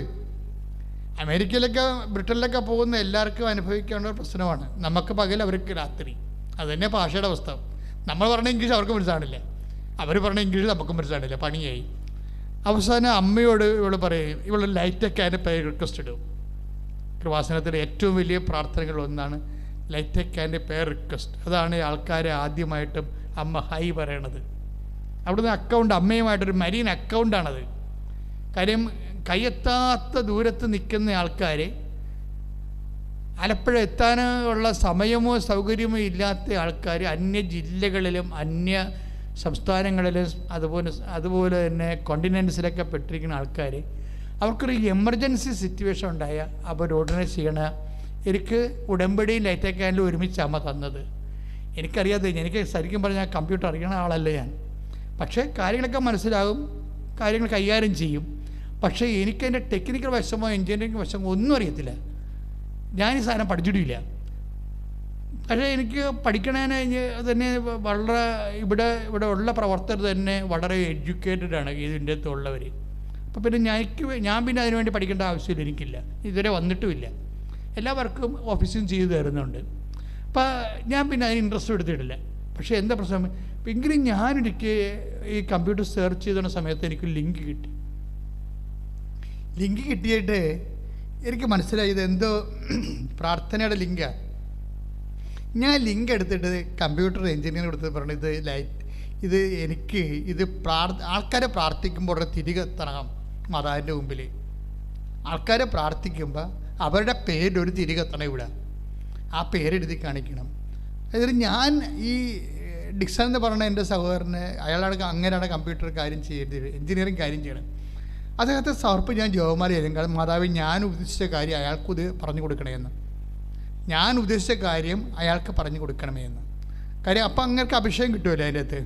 അപ്പം അങ്ങനെ പറഞ്ഞു. ഒരു ദിവസം കഴിഞ്ഞപ്പോൾ എന്നെ വിളിച്ച് പറഞ്ഞു, അച്ചായി നമുക്ക് ചെയ്യാമെന്ന് പറഞ്ഞു. അപ്പോൾ ഞാൻ എന്നിട്ട് ഈ ലൈറ്റ് ക്യാൻഡിൽ അടിക്കുമ്പോൾ അവരുടെ കാര്യങ്ങൾ പറയുമ്പോൾ അവരുടെ പേരും തിരിയുമായിട്ട് മാതാവിന് മുമ്പിൽ 10 മിനിറ്റ് കയറാം, 10 ദിവസം കത്തി നിൽക്കും. അപ്പോൾ ഞാനങ്ങനെ ഓർത്ത്, ഇത് ചുമ്മാ ഒരു കമ്പ്യൂട്ടർ ടെക്നിക്കായിട്ട് ആൾക്കാർക്ക് തെറ്റിദ്ധരിക്കുമോ? ഞാൻ ഭയങ്കര ആവേശത്തിലാണ് അമ്മ എനിക്ക് അഭിഷേകം തന്നിട്ട് ഞാൻ പറയണത്. ഇത് ചുമ്മാ ഇങ്ങനെ കമ്പ്യൂട്ടറെ കുത്തി പേരിട്ട് കഴിഞ്ഞാൽ ഉടനെ തിരി തെളിയുമ്പോൾ ഉടനെ ദൈവം കേൾക്കുക എന്ന് ആരെങ്കിലും യുക്തിവാദം ചിന്തിച്ചാൽ എന്ത് ചെയ്യും? ഞാൻ ഈ വിഷയം അമ്മയോട് പറയാം, അമ്മേ ആൾക്കാർ തെറ്റിദ്ധരിക്കാൻ സാധ്യതയുണ്ട്. കാര്യം തിരി കത്തിക്കുമ്പോൾ ഇതൊരു കമ്പ്യൂട്ടർ കളി പോലെ വരുക, മൊത്തം കളിയാണല്ല. അങ്ങനെ വന്നു കഴിഞ്ഞാൽ നമ്മുടെ സത്യാവസ്ഥകളെ ചോദ്യം ചെയ്യപ്പെടും. അതെനിക്ക് സങ്കടമാണ്. അപ്പോൾ ഞാൻ അമ്മയോട് എൻ്റെ മനസ്സിലുണ്ടാകണം എല്ലാം ഞാൻ അതുപോലെ പറയും. നിങ്ങൾ എൻ്റെ ഈ പ്രസംഗം കേൾക്കുമ്പോൾ നിങ്ങളും ഇതുപോലെ ഈ ഫോർമാറ്റിലായിട്ട് പ്രയർ കമ്മ്യൂണിക്കേഷൻ കൊണ്ടുവരണം. കാര്യം നമ്മൾക്ക് എന്തായാലും അമ്മയോട് ഉള്ളതുപോലെ അങ്ങോട്ട് നമുക്കറിയാവുന്ന ഭാഷ കൺവേ ചെയ്യണം. അത് ഭയങ്കരമായ മറുപടി ഉണ്ടാവും. കാര്യം നമ്മുടെ ജീവിതം കറക്റ്റാണെന്നുണ്ടെങ്കിൽ ഇതൊക്കെ കൃത്യമായിട്ട് മറുപടി പറഞ്ഞുകൊണ്ടിരിക്കും ദൈവം. അപ്പോൾ എന്താ പ്രശ്നം വെച്ച് കഴിഞ്ഞാൽ, ജീവിതം കറക്റ്റെന്ന് ഞാൻ പറയുന്നത് കാശ് നമുക്കും തെറ്റിപ്പോകും, അതല്ല പ്രശ്നം. ബോധപൂർവം നമ്മളെ തെറ്റിലേക്ക് വീഴാത്ത ശ്രദ്ധ ഉണ്ടാക്കണം. മനുഷ്യന്മാരാണ് ചിലപ്പോൾ അറിഞ്ഞും അറിയാതെയൊക്കെ കുറേ തെറ്റുകളൊക്കെ ഉണ്ട്. അറിയാതെ തെറ്റുണ്ടായാൽ പോലും ശിക്ഷിക്കുമെന്ന് വചനം പറഞ്ഞിട്ടുണ്ട്. 19-ാം സങ്കീർത്തനത്തിൽ പറഞ്ഞിട്ടുണ്ട്, എൻ്റെ അറിയാത്ത തെറ്റുകൾ എന്നോട് ക്ഷമിക്കണമേ. അപ്പോൾ അറിയാത്ത തെറ്റുകളുണ്ട്. അറിയാത്ത തെറ്റുകൾ അറിയാത്ത കൊണ്ടല്ലേ എന്ന് പറഞ്ഞിട്ട് കാര്യമില്ല. കാര്യം ഈ മനുഷ്യത്വത്തിൻ്റെ ആ കോൺഷ്യസിൽ ദൈവം തെറ്റും ശരിയും എല്ലാം നേരത്തെ കൊടുത്തിട്ടുണ്ട്. അതിന് ജാതിയും മതവും ഇതൊന്നുമില്ല. തെറ്റിനും ശരിക്കും എല്ലാ മനുഷ്യന്മാർക്കും അതല്ലേ മനസാക്ഷി തന്നെയാണ് അവരുടെ നിയമം എന്നൊക്കെ സെൻറ്റ് പോൾ പറഞ്ഞത്. എന്താണ് നിയമം ലഭിച്ചിട്ടില്ലെങ്കിൽ വിജാതീയരായ അക്രൈസ്തവരായ സഹോദരങ്ങൾക്ക് അവരുടെ മനസാക്ഷി തന്നെയാണ് നിയമമെന്ന് പറയും. ക്രിസ്തുവിനെ കണ്ടെത്തുന്നവരെ ക്രിസ്തുവാണ് മനുഷ്യത്വത്തിന് എത്തിച്ചേരാവുന്ന ഏറ്റവും വലിയ റിവൈസ്ഡ് ആയിട്ടുള്ള ഏറ്റവും വലിയ ഫോം. അപ്പോൾ അതുകൊണ്ട് എൻ്റെ സഹോദരങ്ങളെ, കൊളോക്കിയൽ കമ്മ്യൂണിക്കേഷൻസ് ഭയങ്കര പേഴ്സണൽ ബന്ധത്തിൻ്റെ ഭാഗമാണ്. അപ്പോൾ ഞാൻ അമ്മയോട് പറഞ്ഞു, അമ്മ ഇതൊക്കെ ടെക്നിക്ക് പ്രെയറായിട്ട് ആൾക്കാർക്ക് തോന്നും. കാര്യങ്ങൾ ശരിയാണ്, ഭയങ്കര അവിടെ അഭിഷേകം കിട്ടുന്നുണ്ട്. അപ്പോൾ അമ്മ എന്നോട് അന്ന് പറഞ്ഞത് എന്താണെന്ന് അറിയാമോ? അതായത് അമ്മേൻ്റെ മനസ്സിൽ തന്നിരിക്കുന്ന ചിന്തയെന്ന് പറയണത് ചിന്തയല്ല, ബോധ്യം. കാര്യം നമുക്ക് ചിന്തയായിട്ടല്ല വരണത്, എപ്പോഴും ബോധ്യമായിട്ടാണ് വരണത്. ദൈവത്തിൻ്റെ എല്ലാ കാര്യങ്ങളും ബോധ്യം, അങ്ങോട്ടും ഇങ്ങോട്ടും അതായിരിക്കുമോ ഇതായിരിക്കുമോ അങ്ങനെയൊക്കെ തോന്നിയതാണോ അല്ലാണോ അങ്ങനെ ഇങ്ങനെ അഴകുഴമ്പം പരിപാടിയൊന്നുമില്ല. നമുക്കുള്ള കൺവിക്ഷനാണ്, ഫേം കൺവിഷൻ. ദൈവമായിട്ടുള്ള ഇൻട്രാക്ഷനിൽ നമുക്ക് ലഭിക്കുന്നത് ഫേം കൺവിഷനാണ്. എന്നുവെച്ചാൽ കറ കളഞ്ഞ ബോധ്യം കിട്ടും. ഇപ്പം അമ്മ എന്നോട് പറഞ്ഞെന്താ പറയാമോ? എടാ അത് എന്ന് വെച്ചാൽ കൃപാസനത്തിൻ്റെ വർഷങ്ങളായിട്ടുള്ള പ്രാർത്ഥനകൾ അതാണ് ഇതിൻ്റെ ആസ്തി. അയ്യോ, അത് കേട്ടോടുകൂടിയാണ് ഞാൻ ഞെട്ടിപ്പോയി, സന്തോഷമായി. അതായത് കൃപാസനത്തിലെ നീ ബ്ലെസ്സിങ്സ്, നീ അഭിഷേകം മേടിച്ചതിന് ശേഷം ഇന്ന് വരെ ജനങ്ങളെ കൊണ്ട് പ്രാർത്ഥിപ്പിച്ചിരിക്കുന്നത്. അപ്പോൾ അഖണ്ഡ ജപമാലയല്ലേ ഇവിടെ നിന്നല്ലേ പറഞ്ഞത്. അപ്പോൾ അഖണ്ഡ ജപമാല ചെല്ലുന്ന ഒരു വ്യവസായൻ ഇവിടെ കൊണ്ടുവന്നിട്ട് വർഷങ്ങളോളം രാത്രിയും പകലും ജപമാല ഉണ്ടായിരുന്ന അത് കൃപാസനത്തിൻ്റെ ആധ്യാത്മിക ആസ്തിയാണ്. കടലോരത്ത് 10 കൊല്ലം കടലിൽ കൺവെൻഷൻ നടത്തി. കടലിൽ കൺവെൻഷൻ നടത്തുമ്പോൾ ഞാൻ കൊച്ചി തൊട്ട് 2 മാസം 60 ദിവസം പുന്നപ്പുറ വരെ ഓരോ സന്ധ്യയ്ക്കും പോയിട്ട് കടപ്പുറത്തേക്ക് ഓരോ യോഗം വിളിച്ചിട്ട് മധ്യസ്ഥ പ്രാർത്ഥന നടത്തി അവിടെ പ്രസംഗിച്ച് അതെല്ലാം സുവിശേഷ പ്രകടനം 10 കൊല്ലം ചെയ്ത്. അതിൻ്റെ ഇടയ്ക്കാണ് ഈ 10,000 കണക്കിന് ആൾക്കാരുടെ കൺവെൻഷൻ. അതിന് കൃപാസനം ഇവിടെ തുടങ്ങിയപ്പോഴും ഈ 365 ദിവസം പ്രാർത്ഥിച്ചിട്ടുണ്ട്. ഓരോ ഗ്രൂപ്പുകൾ വന്നിട്ട് 365 ദിവസവും 24 മണിക്കൂറും ഇതെല്ലാം ആസ്തിയാണ്. അപ്പം ഇതിൻ്റെ ആസ്തി ഭയങ്കരമാണ്. ഈ ആസ്തിയിലാണ് ലൈറ്റക്കാൻ്റെ പേര് റിക്വസ്റ്റ് ഇടുന്നത്. ഇപ്പോൾ ആ ചേച്ചി എന്താ ചെയ്തിരിക്കുന്നത്, ബെൻസി എന്താ ചെയ്തിരിക്കുന്നത്, അവർ അമേരിക്കക്കാരോട് സംസാരിക്കണത് അവർക്ക് മനസ്സിലാണില്ല. രാത്രി ഉറക്കാൻ നിലക്ക് 2 മണിക്കൊക്കെയാണ് സംസാരിക്കുന്നത്, ഇവരോട് സംസാരിക്കാൻ വേണ്ടി, അവരുടെ ഓഫീസ് വർക്ക് ചെയ്യാൻ വേണ്ടി. അപ്പോൾ അവർ പറയണത് ഇംഗ്ലീഷ് ഇവർക്ക് മനസ്സിലാണില്ല, ഇവർ പറഞ്ഞ ഇംഗ്ലീഷ് അവർക്ക് മനസ്സിലാണില്ല. അപ്പോഴേ കൺഫ്യൂഷൻ. ഇപ്പോൾ ഇവരെന്ത് ചെയ്ത് കൃപാസ എത്തുന്നുമ്പോൾ അവർ ലൈറ്റക്കാൻ്റെ പേർ റിക്വസ്റ്റ് ഇട്ട്. ലൈറ്റക്കാൻ്റെ പേർ റിക്വസ്റ്റ് ഇട്ടോടുകൂടി അമ്മേ എനിക്ക് എമിഗ്രേഷൻ ക്ലിയർ ആകുന്നില്ല, എനിക്ക് അവിടുന്ന് ഒരു കൺകറൻസി കിട്ടിയാൽ മാത്രമേ വിസ പ്രോസസ്സിങ് തുടങ്ങത്തുള്ളൂ എന്നാണ് ഇവർ പറയണത്. അപ്പോൾ അതുകൊണ്ട് നടക്കത്തില്ലെന്ന് പറഞ്ഞതാണ്. അപ്പോൾ ഇവർ ലൈറ്റക്കാൻ്റെ പേർ റിക്വസ്റ്റ് ഇട്ടോടുകൂടി ഈ ബെൻസി വർഗീസിൻ്റെ രാത്രി അമ്മ അവർക്ക് സ്വപ്നത്തിൽ കണ്ടിട്ട് പറയും 87 വർക്ക് ലോ അറേഞ്ച്മെൻ്റ് എന്ന് പറയും. അയ്യോ, അത് അവരെ സാക്ഷ്യം കേൾക്കാൻ ഇന്നിട്ടിരിക്കുന്ന സാക്ഷ്യമാണത്. അതായത് 87 ദിവസം കഴിയുമ്പോൾ ഈ രാജ്യത്ത് വർക്ക് ലോ അറേഞ്ച് നിനക്ക് പറ്റുന്ന രീതി, നിന്നെ കൂടി അക്കോമഡേറ്റ് ചെയ്യാൻ പറ്റുന്ന രീതിയിൽ അവിടെ തൊഴിൽ നിയമം മാറാൻ പോകുന്നതെന്ന്. അപ്പോൾ ഇതാണ് ഇതിൻ്റെ ഒരു രീതി എന്ന് പറയുന്നത്. നമുക്ക് ഞെട്ടിപ്പോകും നമ്മുടെ. അതായത് ഒരു വ്യക്തി ഏത് വിഷയത്തിലാണ് വേദന അനുഭവിക്കണത്, കൈയും കാലും എത്താത്ത രീതിയിൽ നടുക്കടലിൽ കിടക്കുന്നത്, ആ പർട്ടിക്കുലർ വിഷയത്തിൽ ദൈവം ഇടപെടും. പർട്ടിക്കുലർ രാജ്യത്തിൻ്റെ നിയമങ്ങളൊക്കെ അമ്മ ചേഞ്ച് ചെയ്യും. ഇത് പുതിയ കാര്യമല്ല. ഞങ്ങളിതിങ്ങനെ വലിയ അത്ഭുതമില്ലാതെ പറയണ കാര്യം, ഈ രാജ്യങ്ങളുടെ നിയമങ്ങൾ അമ്മ ചേഞ്ച് ചെയ്യണത് ഏതാണ്ട് 4ാമത്തെ സാക്ഷ്യമാണ് ഇവിടെ. ഒരു അത്യാവശ്യം വന്നു കഴിഞ്ഞാൽ നിന്നെ ഏത് അക്കൗണ്ടിലും അമ്മ നിലനിർത്തും. എൻ്റെ മക്കളെ, എൻ്റെ പ്രശ്നം വെച്ച് കഴിഞ്ഞാൽ ഒരിക്കലും നമ്മൾ ദൈവത്തിൻ്റെ രീതികളൊക്കെ കണ്ടു കഴിഞ്ഞാൽ പിന്നെ നമ്മൾ പാപമെന്ന് പറയണത് എന്താ? ആ ദൈവത്തിൽ നിന്ന് അകന്നു പോണത് മാത്രമാണ്. അല്ല, നീ ചെയ്ത് കൂട്ടുന്ന മണ്ടത്തരങ്ങളും കാര്യങ്ങളൊന്നും അല്ല. പാപമെന്ന് പറയണത് എന്താ? നിന്നെ പരിപാലിക്കണ ദൈവത്തിൽ നിന്ന് മറന്നു പോണത്, ഓർക്കാതിരിക്കണതാണ് പാപം. ശരിക്കും ഞാൻ മുമ്പ് എന്താ പറയുന്നത്? പാപം എന്ന് പറയുന്നത് മനുഷ്യത്വത്തിനെതിരായി വരുന്ന എല്ലാ പാപം. അത് ജനറലാണ്. ഇത് പെർട്ടിക്കുലറായിട്ട് വരുമ്പോൾ എന്താ പറയുക? പാപം എന്ന് പറയുന്നത് നിന്നെ ഇതുപോലെ സ്നേഹിക്കണ ദൈവത്തിനും കുറിച്ച് ഓർക്കാണ്ട് ഓരോ കാര്യങ്ങൾ ചെയ്ത് കൂട്ടത്തില്ലേ? ഓർക്കാണ്ട്, ദൈവത്തിന് ഓർക്കാണ്ട്. ഇന്നലെ എൻ്റെ ഒരു സഹപ്രവർത്തകൻ എന്നെ വിളിച്ചു. ഒരു ചെറിയ അങ്ങേരുടെ തോട്ടത്തിലൊരു ചെറിയ അടിയുണ്ടായി. അപ്പോൾ എന്നോട് ചോദിച്ചു, ഞാൻ ഒരു റിവോൾവറിൻ്റെ ലൈസൻസിന് വേണ്ടി അപേക്ഷിക്കാൻ പോവുകയാണ്. ഞാൻ പറയും, എന്തിനു ഷൂട്ട് ചെയ്യാനാണ്? അപ്പോഴേ കർത്താവിനോട് പറഞ്ഞ് അവനോട് പറയണം, ആത്മാവിൽ തുടങ്ങിയിട്ട് ശരീരത്തിൽ അവസാനിപ്പിക്കരുതെന്ന്. ബൈബിളിലുണ്ടാകുന്ന സാധനമാണ്, ബൈബിളൊരു വാക്കാണത്. ആത്മാവിൽ തുടങ്ങും പലരും, പക്ഷേ ലോകത്തിൻ്റെ ഇവിടെ മനുഷ്യനെ പൊറുപ്പിക്കത്തില്ല. വഴിയെ പോണവനും കയറി നമ്മളെ ഞൊണ്ടിച്ചും പോകും. അപ്പം അങ്ങനെ വരുമ്പോൾ നമ്മൾ അലർജറ്റിക്കാവും. അലർജറ്റിക്കായി കഴിയുമ്പോൾ, സിറ്റുവേഷൻസ് ചേഞ്ച് ആകുമ്പോൾ നമ്മളെന്ത് ചെയ്യും? നമ്മളും മാനുഷികവുമായിട്ട് തന്നെ പ്രതികരിക്കും. ഇതൊരു ടെസ്റ്റിംഗ് ടൈമാണ്. അപ്പോൾ ടെസ്റ്റിംഗ് ടൈം ആകുമ്പോൾ ഉണ്ടാകുന്നൊരു വിഷയം ഇതുപോലെ എല്ലാവർക്കും ഉണ്ടാവും. നിന്നെ ഒരു ഘട്ടം കഴിയുമ്പോൾ നീ വളർന്നു, നീ ദൈവത്തിൻ്റെ കൂടെയാണോ, നീ ദേവാലയത്തിൽ പോകുന്നുണ്ട്, കുർബാന കൂടുന്നുണ്ട്, കുർബാന സ്വീകരിക്കുന്നുണ്ട് ഒക്കെ വരുമ്പോൾ നീ ഓർക്കും, നീ ഒക്കെയാണ്, ഇതാണ് ക്രിസ്തീയ ജീവിതമെന്ന് നീ വിചാരിക്കും.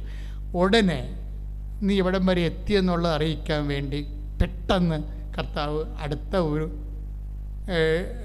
അടുത്ത ഒരു പാഠം തുടങ്ങും, അടുത്തൊരു സിലബസ് തുടങ്ങും. വഴിയെ പോകണമെന്ന് നമ്മുടെ താടിക്കട്ട് തട്ടിച്ചും പോകും. വെറുതെ ഒരു കാര്യമില്ലേ? അവൻ്റെ പുറകെ നമുക്ക് അവളം മടലും കൊണ്ടുപോടും, അവനെ ഒലക്കും കൊണ്ടുപോടും. വെറുതെ നിന്ന് നമ്മുടെ അല്ലേ ചുമ്മാ ചൊറിച്ചും പോയത്. എന്നാൽ അവനിട്ട് തിരിച്ച് പണി കൊടുക്കാമെന്ന് പറഞ്ഞുകൊണ്ട് അവനെ കിട്ടില്ല, അവൻ അനിയനിട്ടെങ്ങും തട്ടിച്ചും പോകും. തട്ടി മിസ് നമ്മൾ വീണ്ടും എണിയും പാമ്പും കളിയാണത്. നമ്മളെ വീണ്ടും പാമ്പ് കൊത്തി കൊണ്ടുവന്ന് രണ്ടേ വെക്കും. ഒയ്യോ, എന്ത് കഷ്ടപ്പെട്ട് ഏണിയൊക്കെ 99-ലായതാ. പക്ഷെ ഒരു പ്രതിയോഗി വരണ സമയത്ത് നമ്മൾ കർത്താവ് പറയും, നീ ഇങ്ങനെ ആയത് പതയാണിത്, ഇത് പതയാണ്. നമ്മൾ പാലൊക്കെ എടുക്കുമ്പോൾ ചായയൊക്കെ എടുക്കില്ലേ, ചായ ഇങ്ങനെ എടുക്കത്തില്ലേ, ഇങ്ങനെ വീശുമ്പോൾ ചായ ഇങ്ങനെ വീശി കഴിയുമ്പോൾ എങ്ങനെ കൊണ്ടുവന്ന് ടക്ക് എന്ന് പറഞ്ഞൊരു വെപ്പൊക്കെ വെക്കും നമ്മുടെ അല്ലേ ചായക്കടയിൽ. നമ്മൾ C ക്ലാസ് തിയേറ്റർ കടയിലൊക്കെ ചെന്ന് കഴിഞ്ഞാൽ അവർ കൊണ്ടുവന്ന് അത് വില്ലേജ് മോഡലിൽ കൊണ്ടുവന്ന് ചായ വെക്കും. അപ്പം ഈ വലിയപ്പന്മാർ ചായ കുടിച്ചിട്ട് പറയുവേ, എന്നെയാണ് ഇത് മുഴുവൻ പതയാണല്ലോ എന്ന് പറയും. അപ്പോൾ കടക്കാരൻ പറയും, ആ പതയെ മര്യാദക്ക് ഒന്ന് വടച്ച് കളഞ്ഞാൽ മതി, ചായ കിട്ടിക്കൊള്ളൂ എന്ന് പറയും. നിങ്ങൾ തന്ന കാശുകൊണ്ട് സാധനത്തുണ്ട്. പിന്നെ എന്താണ്? ഇപ്പം വീത്തി പതയാക്കിയതാണ്. പല ആധ്യാത്മികതയും വീത്തി പതയാക്കിയതാണ്, പത കളയാനുള്ള സാധനമാണ്. ഇപ്പം നിൻ്റെ ആധ്യാത്മികതയിൽ ഇതുപോലൊരു ഇഷ്യൂ വന്നു കഴിഞ്ഞാൽ അതിൻ്റെ അർത്ഥം പത കളയാൻ സമയമായി. നീ വിചാരിക്കണ ചായ വക്കുവരെ ഉണ്ടെന്ന് പറയണത് മുക്കാലേ ഉള്ളു, കാൽ ഗ്ലാസ് പതയാണ്. അതാണ് സംഭവം. ഈ പതയാണ് എന്ന് നമ്മളെ ഓർപ്പിക്കാൻ വേണ്ടി ഇടയ്ക്ക് ഇതുപോലെ ഇഷ്യൂസ് ഉണ്ടായിക്കൊണ്ടിരിക്കും. നമ്മളുണ്ടാക്കണമെന്ന് നിർബന്ധമില്ല. കർത്താവ് ഈ ഇഷ്യൂ ഉണ്ടാക്കിക്കൊണ്ടിരിക്കും, ദൈവം തന്നെ ഉണ്ടായിക്കൊണ്ടിരിക്കും. അത് കഴിഞ്ഞാൽ ദൈവത്തോട് നമ്മളൊരു ഗുസ്തിക്ക മൽപ്പിടുത്തത്തിന് തയ്യാറാക്കണ രീതിയിൽ ദൈവം ചുമ്മാ തോണ്ടും. ചുമ്മാ വഴക്ക് തോണ്ടും. യാക്കോബിനൊക്കെ തോണ്ടിയത് എങ്ങനെയല്ലേ? ആ മര്യാദക്ക് ഭാര്യയും മക്കളെ കൊണ്ട് അപ്പുറത്ത് ജാബോക്ക് നദിക്കടയിൽ അപ്പുറത്താക്കിയിട്ട് ഇപ്പുറത്ത് വന്ന് ഒരു കല്ലും തലയെ വെച്ച് കിടന്ന് ഉറങ്ങിയ സമയത്ത് അവനെ വന്ന് കാലുപട കിടിച്ചു. വല്ല കാര്യമുണ്ടാ? ഒരു കാര്യമില്ല. യാക്കോബിനെ പ്രകോപിക്കേണ്ട ഒരു കാര്യമില്ല. വെറുതെ അവൻ്റെ ഉത്തരവാദിത്തമൊക്കെ നിറവേറ്റി യേശാവുമായിട്ടൊക്കെ ഒരു കോംപ്രമൈസൊക്കെ എത്തി. യേശാവില്ലേ അവർ ചേട്ടനെ പരിചാലാവും പോകുന്നത്. അപ്പോൾ ഒരു കോംപ്രമൈസൊക്കെ എത്തിയാൻ വേണ്ടി മനസ്സിന് സമാധാനമൊക്കെ ഒരു പുതിയ ജീവിതം സ്വന്തം നാട്ടിൽ പോയി തുടങ്ങാൻ പോവുകയാണ്. അതിൻ്റെ ഭാഗമായിട്ടാണ് ഇവരെ കൊണ്ടുപോയി ഭാര്യൻ അപ്പുറത്താക്കി, മക്കളെ അപ്പുറത്താക്കി, കന്നുകാലെ അപ്പുറത്താക്കി, യാക്കോബ് ഇപ്പുറത്ത് വന്ന് സ്വസ്ഥമായിട്ട് ഈ മക്കളുടെ അവരുടെ കലവിലാതൊന്നും ഇല്ലാതെ ഒന്ന് ഉറങ്ങാൻ വേണ്ടി കിടക്കിയ പുള്ളി ഉറങ്ങി കാണത്തില്ല. പല ദിവസങ്ങളായിട്ട് ഈ യേശാവിന് വേണ്ടിയുള്ള പശുവിനെ 40 പശു, അതുപോലെ തന്നെ 150 ആടെന്നൊക്കെ പറഞ്ഞ് ഇതിനൊക്കെ തിരിക്കണയിൽ എണ്ണിക്കൂട്ടി തിരിക്കുന്ന ഒരു കണ്ടീഷനിലായിരുന്നു. അപ്പോൾ അതിൻ്റെ പുള്ളിക്ക് ഉറങ്ങാൻ പറ്റിയിട്ടില്ല. അതിൻ്റെ പുള്ളി ഉറങ്ങാൻ വേണ്ടി ഇതിനെല്ലാത്തിനും ഇവരുടെ കലാവിലെ ആടിൻ്റെ സ്വരവും പശുവിൻ്റെ സ്വരവും ഒട്ടകത്തിൻ്റെ അമറലും എല്ലാം കൂടി കേട്ട് പുള്ളിക്ക് ഉറക്കാൻ പറ്റും. അത് കാരണം ഇതിനെല്ലാത്തിനും നദി കടത്തി അപ്പുറത്താക്കിയിട്ട് പുള്ളി ഇപ്പുറത്ത് ഒറ്റയ്ക്ക് വന്ന് മര്യാദക്കൊന്ന് ഉറങ്ങാമെന്ന് ആയപ്പത്തിൻ്റെ ദൈവം ദാത്തി വന്നിട്ട് ഒരു തലവിടെ കെട്ടിച്ച് വെറുതെ കിടന്ന തലവിടെ കെട്ടിച്ച് അവൻ ചാടി എന്നിട്ട് പിടുത്തമായി പിടിച്ച് അവസാനം ഈ രംഗം എൻ്റെ ഒറ്റപ്പാട്ട് ഫോട്ടിനോടുമ്പോൾ നമ്മൾ കാണുന്നത് യാക്കോബ് ഇങ്ങനെ മുടന്തി പോണ കാണുന്നത്. ഇപ്പം ആവശ്യമില്ലാത്ത എന്താ സംഭവിച്ചു കഴിഞ്ഞാൽ യാക്കോബ് ഏതാണ്ട് കൈകാര്യം ചെയ്തു, തൻ്റെ ബുദ്ധി കൈകൊണ്ട് യേശാവിനെ കൈകാര്യം ചെയ്തു എന്ന് പുള്ളിക്കൊരു തോന്നലേ. ദൈവത്തിന് ഒരു നിമിഷം അയാൾ മറന്നുപോയി.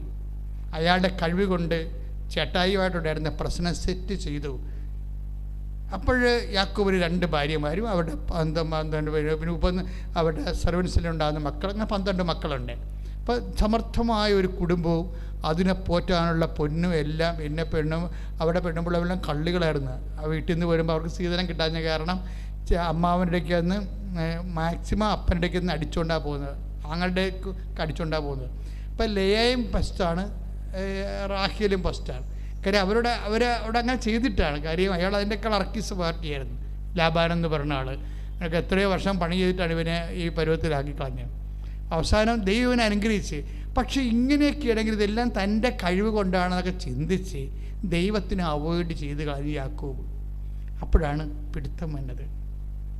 ഇതുപോലെ ദൈവം ചിലപ്പോൾ ഒരു പിടുത്തം വരും നമ്മുടെ ജീവിതത്തിൽ. ഈ പിടുത്തത്തിൽ ശരിക്കും പറഞ്ഞാൽ പിടിക്കാൻ നിൽക്കാതിരിക്കുകയായിരിക്കും നല്ലത്. കാര്യം ഈ പിടിച്ചു കഴിഞ്ഞാൽ എപ്പോഴായാലും നമ്മുടെ എളി ഉളുക്കുമെന്ന കാര്യത്തിൽ യാതൊരു ഡൗട്ടും ഇല്ല.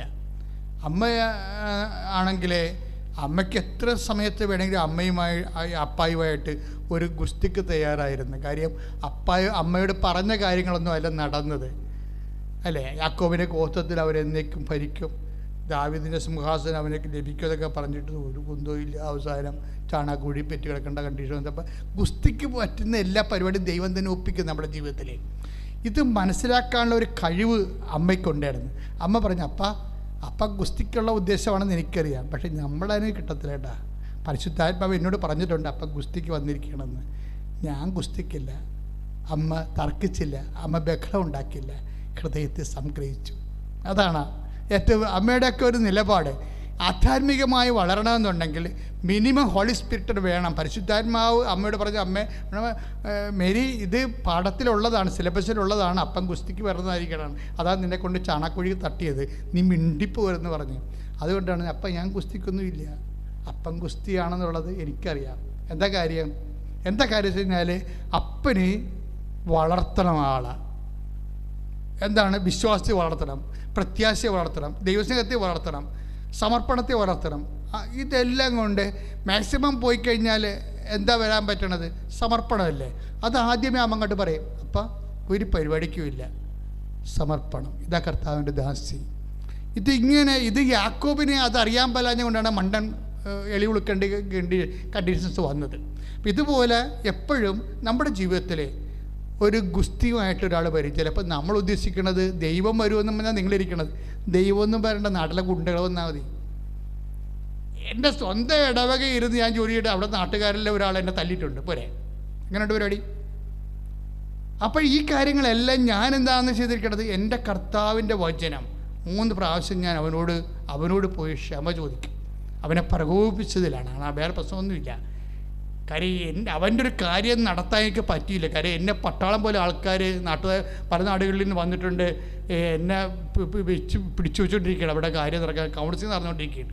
യവന് വെഞ്ചരിക്കണം, ഒരു ഉന്ത് വണ്ടി വെഞ്ചരിക്കണം, തക്കാളി വണ്ടി ഉന്തിക്കൊണ്ടുകൊണ്ട് പോകണം. അപ്പം ഞാനവിടെ പറഞ്ഞു, ചേട്ടാ ആ തക്കാളി വണ്ടിയല്ലേ ചേട്ടൻ ഉന്തിക്കൊണ്ട് വിൽക്കാനുള്ള സാധനമല്ലേ, അതുകൊണ്ട് ചേട്ടൻ ഇങ്ങോട്ട് കൊണ്ടുവന്നാൽ മതി, ഞാൻ വെഞ്ചരിച്ച് തരാം. അല്ല, അപ്പം വിറഞ്ഞിട്ട് അയാൾ എൻ്റെ താടിക്കിട്ട് തട്ടി. പക്ഷെ ഞാനൊരു അക്ഷരമിണ്ടാതെ വിശ്വാസ പ്രകടനം ചെയ്ത് കൂടെ പോയി അയാളുടെ വണ്ടി വെഞ്ചരിച്ച് കൊടുത്ത്. എന്നിട്ട് ഞാൻ ആ മനുഷ്യനെ പ്രകോപിപ്പിച്ചതിൽ പല പ്രാവശ്യം 3 പ്രാവശ്യം ആ ഇടവകയിൽ നിന്ന് പോന്നിട്ട് ഞാൻ പോയി എൻ്റെ ജീവചരിത്രം തെദ്ദൂല അതെല്ലാം എഴുതിയിട്ടുണ്ട്, അയാളുടെ പേര് വരെ എഴുതിയിട്ടുണ്ട് എന്താ സംഭവിച്ചതെന്ന്.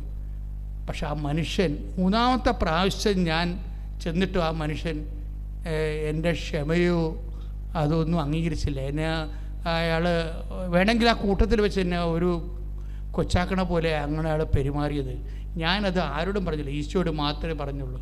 പക്ഷേ ഈശോയുടെ പ്രശ്നം പിന്നീട് എനിക്ക് തോന്നിയത് പറയേണ്ട കാര്യമില്ലായിരുന്നെന്ന്. കാര്യം പുകച്ചു കളഞ്ഞ ആളില്ല, ഒറ്റ ആഴ്ച കൊണ്ട് ആ ചാപ്റ്റർ ക്ലോസ് കളഞ്ഞു. എന്നുവെച്ചാൽ ദൈവവചനം മാത്രം നീ വിശ്വസിച്ച് പോകുമ്പോൾ നീ ദൈവം ആരാണെന്നറിയും. കർത്താവിനറിയാം ഞാൻ വചനം വിട്ട് നിൽക്കത്തില്ല, വചനത്തിലാണ് കാര്യം ചെയ്തിരിക്കണം, മനുഷ്യമായിട്ടുള്ളതെന്ന്. പിന്നെ ഉടമസ്ഥൻ ആരാ? ദൈവമാണ്, ദൈവവചനത്തിൻ്റെ ഉടമസ്ഥൻ. അപ്പോൾ ഉടമസ്ഥൻ രംഗത്ത് വരും. ദൈവവചനം ജീവിക്കണ ഒരു രീതികളുണ്ട്. ഞാൻ നിങ്ങളോട് എന്തെങ്കിലും പറയുന്നുണ്ടെങ്കിൽ ഞാൻ എപ്പോഴും സംഭവങ്ങളും കഥകളും പറഞ്ഞില്ലെന്നേ ഉള്ളൂ. പക്ഷേ ഞാൻ പറയുന്ന ഓരോ കാര്യങ്ങൾക്കും അതിൻ്റെ പിന്നിലുള്ള ഒരു അനുഭവം ഉണ്ടാവും എവിടെയെങ്കിലും. പ്രാർത്ഥിക്കുക, കർത്താവായ ദൈവമേ അങ്ങയുടെ വചനങ്ങൾ പരിശുദ്ധ അമ്മയെ പോലെ അപ്പനുമായി യാക്കോബിനെ പോലെ ഗുസ്തിക്ക് തയ്യാറാകാതെ പരിശുദ്ധ അമ്മയെ പോലെ ജീവിതത്തിന്റെ അപ്രതീക്ഷിത അനുഭവങ്ങളിലെ സങ്കട അനുഭവങ്ങളിലെ സമീപനത്തോടെ സമർപ്പിതനായി ദൈവവചനത്തിന് ദാസിയായി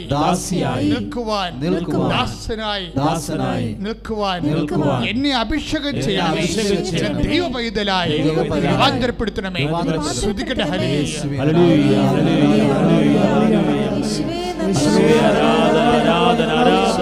കർത്താവേ ഞങ്ങൾ രൂപാന്തരപ്പെടുത്തണമേ എന്ന് പ്രാർത്ഥിക്കുന്നു. ആരാധന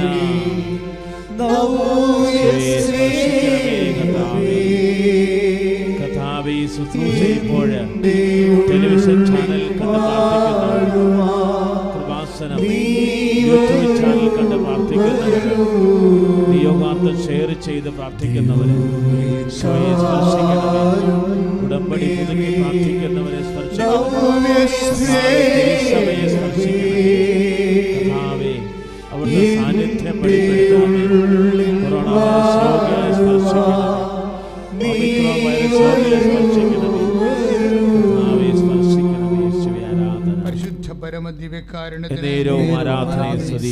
സ്പർശിക്കണമേ.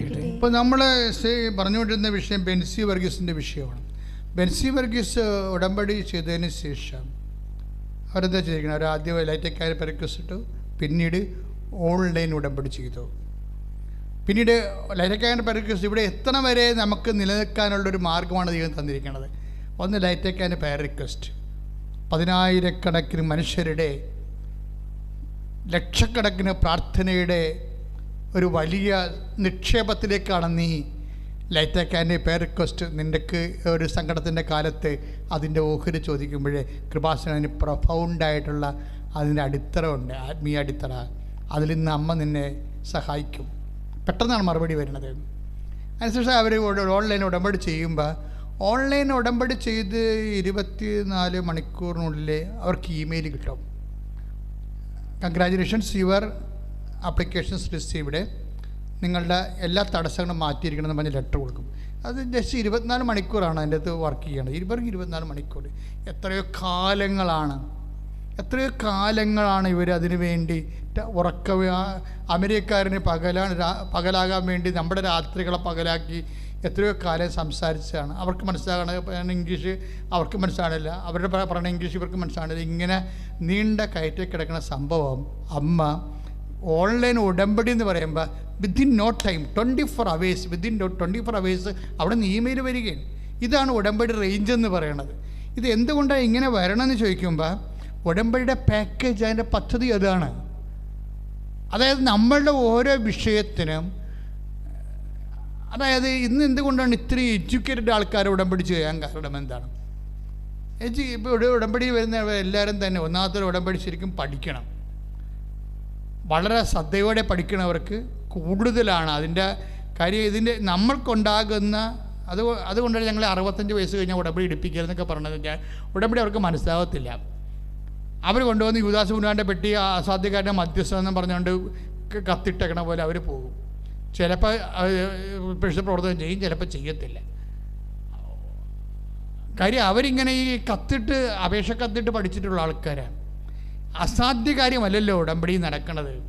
ഉടമ്പടി നടക്കണ അസാധ്യ കാര്യങ്ങൾ നടക്കും. പിന്നെ എന്താണ്? അടിയന്തര എമർജൻസി ആയുള്ള കാര്യങ്ങൾ, അസാധ്യ കാര്യങ്ങൾ മാത്രമല്ല നടക്കണം ഉടമ്പടിയിൽ, അടിയന്തര കാര്യങ്ങൾ നടക്കും. ഇപ്പം കാനായിലെ കല്യാണ വിളയിൽ തന്നെ അടിയന്തര വിഷയമാണ്. കല്യാണ അടിയന്തരത്തെക്കുറിച്ചല്ല പറയണത്. അതായത് അവർക്ക് വീഞ്ഞില്ലെങ്കിൽ എന്താ പ്രശ്നം? ഒരു 10 മിനിറ്റ് കഴിഞ്ഞാൽ അവിടുത്തെ ആൾക്കാർ പോകും. കല്യാണത്തിലൊക്കെ യഹൂദിൻ്റെ കല്യാണത്തിന് അറിയാമല്ലോ, പാനോപചാരം എന്ന് പറഞ്ഞത് 10 ദിവസമാണ്. അതിനൊരു പഠിക്കുക വരുമ്പോൾ തന്നെ ഒരു കോട്ട് കൊടുക്കും. നമുക്ക് ഓവർകോട്ടില്ലേ, അതുപോലെ തന്നെയാണ് ഒരു ഓവർകോട്ട്. പഠിക്കൽ ചിലപ്പോൾ തന്നെ ഓവർകോട്ട് തൂക്കിയിട്ടേക്കും. അതൊക്കെ മുമ്പ് ഇവിടെ കല്യാണ കത്തുണ്ടാവും. കല്യാണ കത്തില്ലേ, അത് കത്ത് ഓരോരുത്തരെ അറിയിക്കുമ്പോൾ ഈ കല്യാണ കത്ത് അവർക്ക് കൊടുക്കും.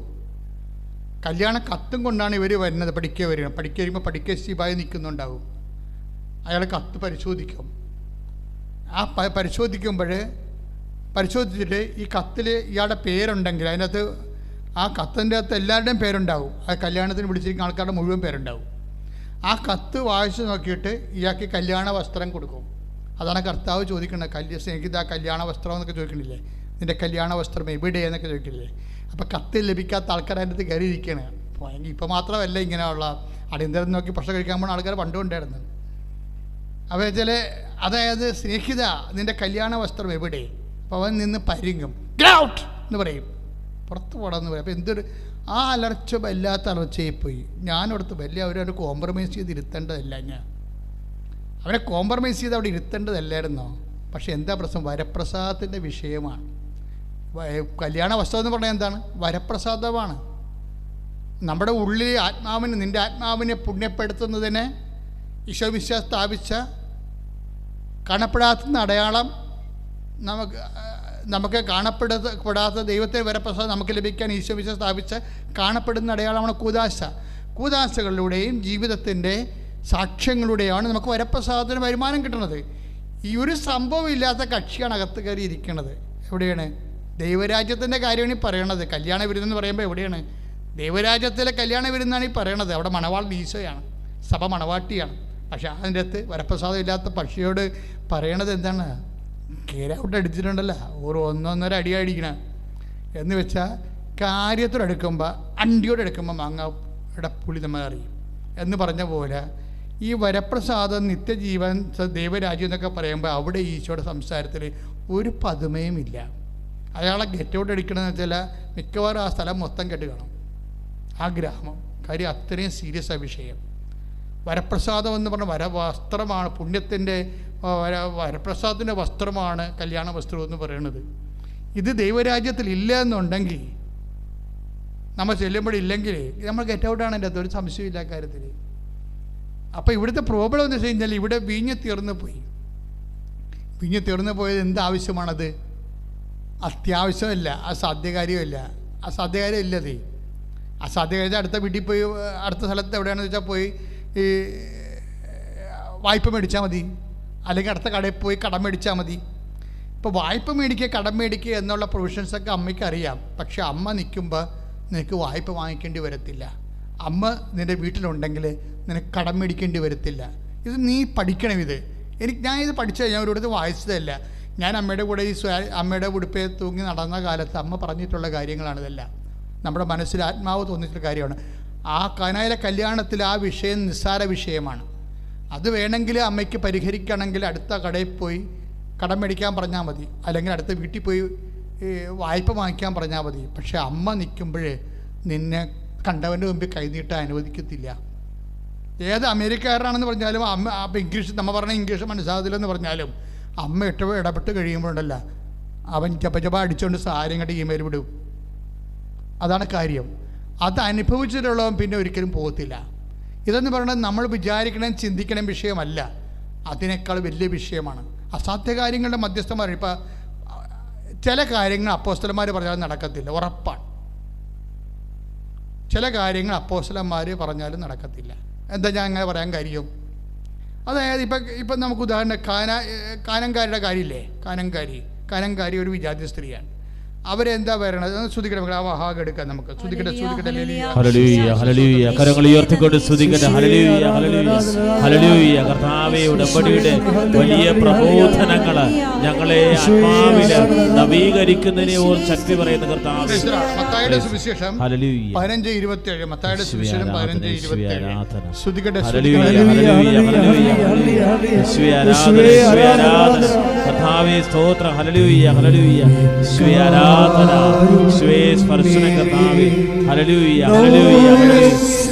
ആരാധന മഹത്വം യേശുവേ, മഹത്വം യേശുവേ, സ്തോത്രം യേശുവേ. ആരാധന ആരാധന യേശുവേ. ആരാധന യേശുവേ. ആരാധന യേശുവേ. ആരാധന യേശുവേ. ആരാധന യേശുവേ. ആരാധന യേശുവേ. ആരാധന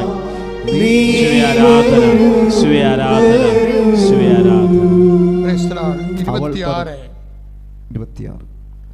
അവൻ പറഞ്ഞു, മക്കളുടെ അപ്പമെടുത്ത് നായ്ക്കൾക്ക് എറിഞ്ഞു കൊടുക്കുന്നത് ഉചിതമല്ല. അവൾ പറഞ്ഞു, അതേ കർത്താവേ, നായ്ക്കളും യജമാനന്മാരുടെ മേശയിൽ നിന്ന് വീഴുന്ന അപ്പകഷ്ണങ്ങൾ തിന്നുന്നുണ്ടല്ലോ. 23 എന്നാൽ അവനൊരു വാക്ക് പോലും ഉത്തരം പറഞ്ഞില്ല. ശിഷ്യന്മാർ അവനോട് അഭ്യർത്ഥിച്ചു, അവളെ പറഞ്ഞയച്ചാലും അവൾ നമ്മുടെ പിന്നാലെ വന്ന് നിലവിളിക്കുന്നുവല്ലോ. അവൻ മറുപടി പറഞ്ഞു, ഇസ്രയേൽ ഭവനത്തിലെ നഷ്ടപ്പെട്ട ആടുകളുടെ അടുത്തേക്ക് മാത്രമാണ് ഞാൻ അയക്കപ്പെട്ടിരിക്കുന്നത്. അപ്പോൾ പുണ്യാളന്മാരെല്ലാവരും ഉണ്ട് അവിടെ. ശിഷ്യന്മാർ മൊത്തം ഉണ്ടേ. ശിഷ്യന്മാർ മൊത്തം അവിടെ ഇരിക്കുകയാണ് ഈ കാനങ്കാരുടെ കാര്യത്തിൽ. പക്ഷെ അത് വർക്കൗട്ട് ചെയ്തെടുത്ത സാധനം അവിടെയാണ് വിഷയം. അമ്മ ആരാണെന്ന് നമ്മൾ മനസ്സിലാക്കണം. അങ്ങനെയാണ് വിശുദ്ധന്മാരെല്ലാവരും ഉണ്ട്. പത്രോസ് ഉൾപ്പെടെ എല്ലാ, അന്ത്രയോസ്, ഫിലിപ്പോസ്, എല്ലാ കക്ഷികളും അവിടെ ഉണ്ട്. അതിൻ്റെ ശിഷ്യന്മാരെന്താ പറയണത്? ശിഷ്യന്മാർ അവനോട് പറഞ്ഞു, അവളെ പറഞ്ഞയച്ചാലും അവൾ നമ്മുടെ പിന്നാലെ വന്ന് നിലവിളിക്കുന്നല്ലോ. അപ്പം അതിന് മറുപടി അതിനേക്കാൾ കഷ്ടമാണ്. എന്താ പറഞ്ഞത്? അവൻ മറുപടി പറഞ്ഞു, ഇസ്രയേൽ ഭവനത്തിലെ നഷ്ടപ്പെട്ട ആടുകളുടെ അടുത്തേക്ക് മാത്രമാണ് ഞാൻ അയക്കപ്പെട്ടിരിക്കുന്നത്. അതാണ് പ്രശ്നം.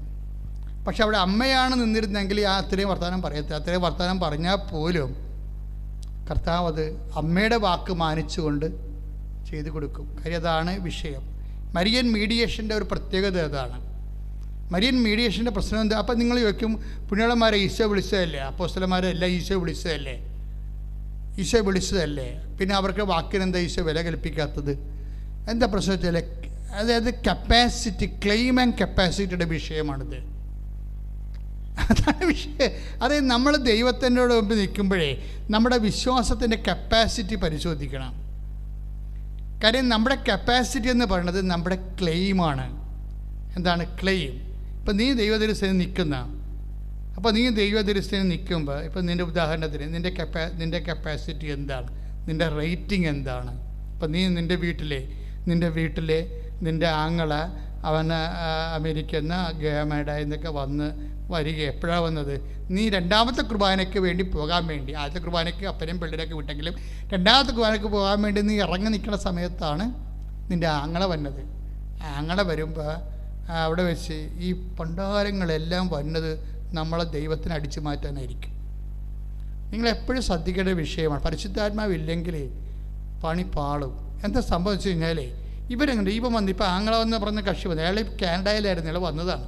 അയാളുടെ പ്രശ്നം എന്ന് വെച്ച് കഴിഞ്ഞാൽ അയാൾ ആണ് ഇവളുടെ മകൻ, പെങ്ങളുടെ മകന് വിസ കൊടുക്കാമെന്ന് പറഞ്ഞിരിക്കുന്നത്.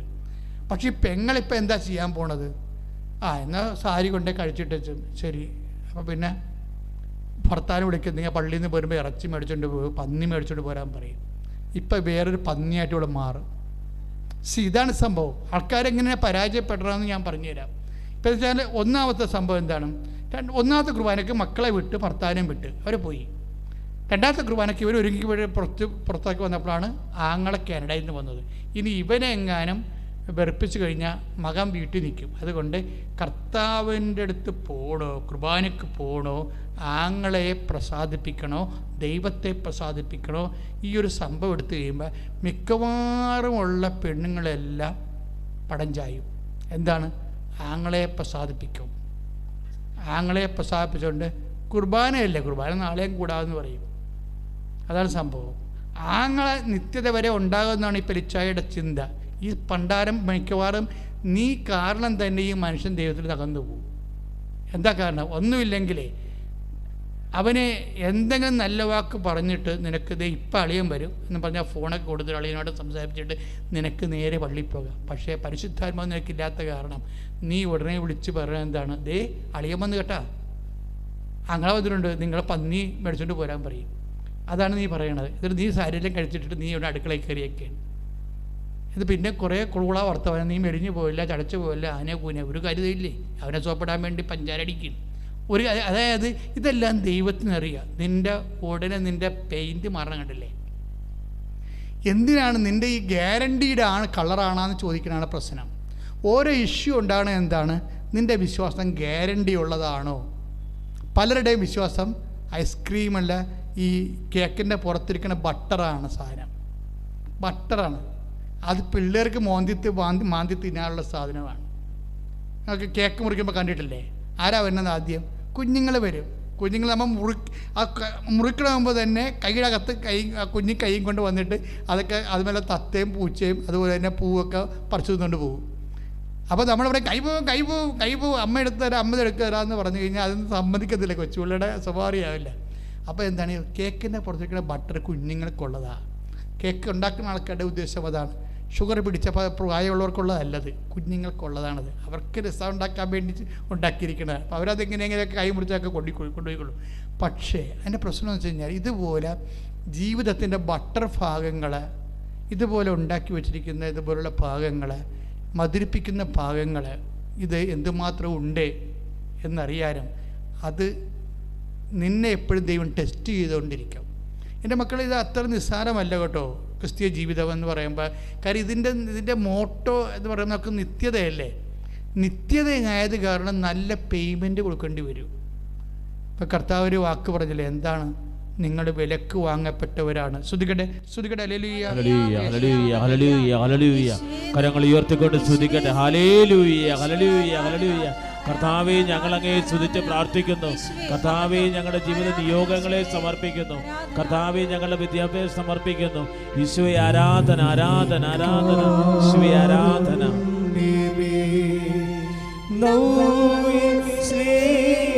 ഈശോയെ സ്പർശിക്കണമേ കർത്താവേ.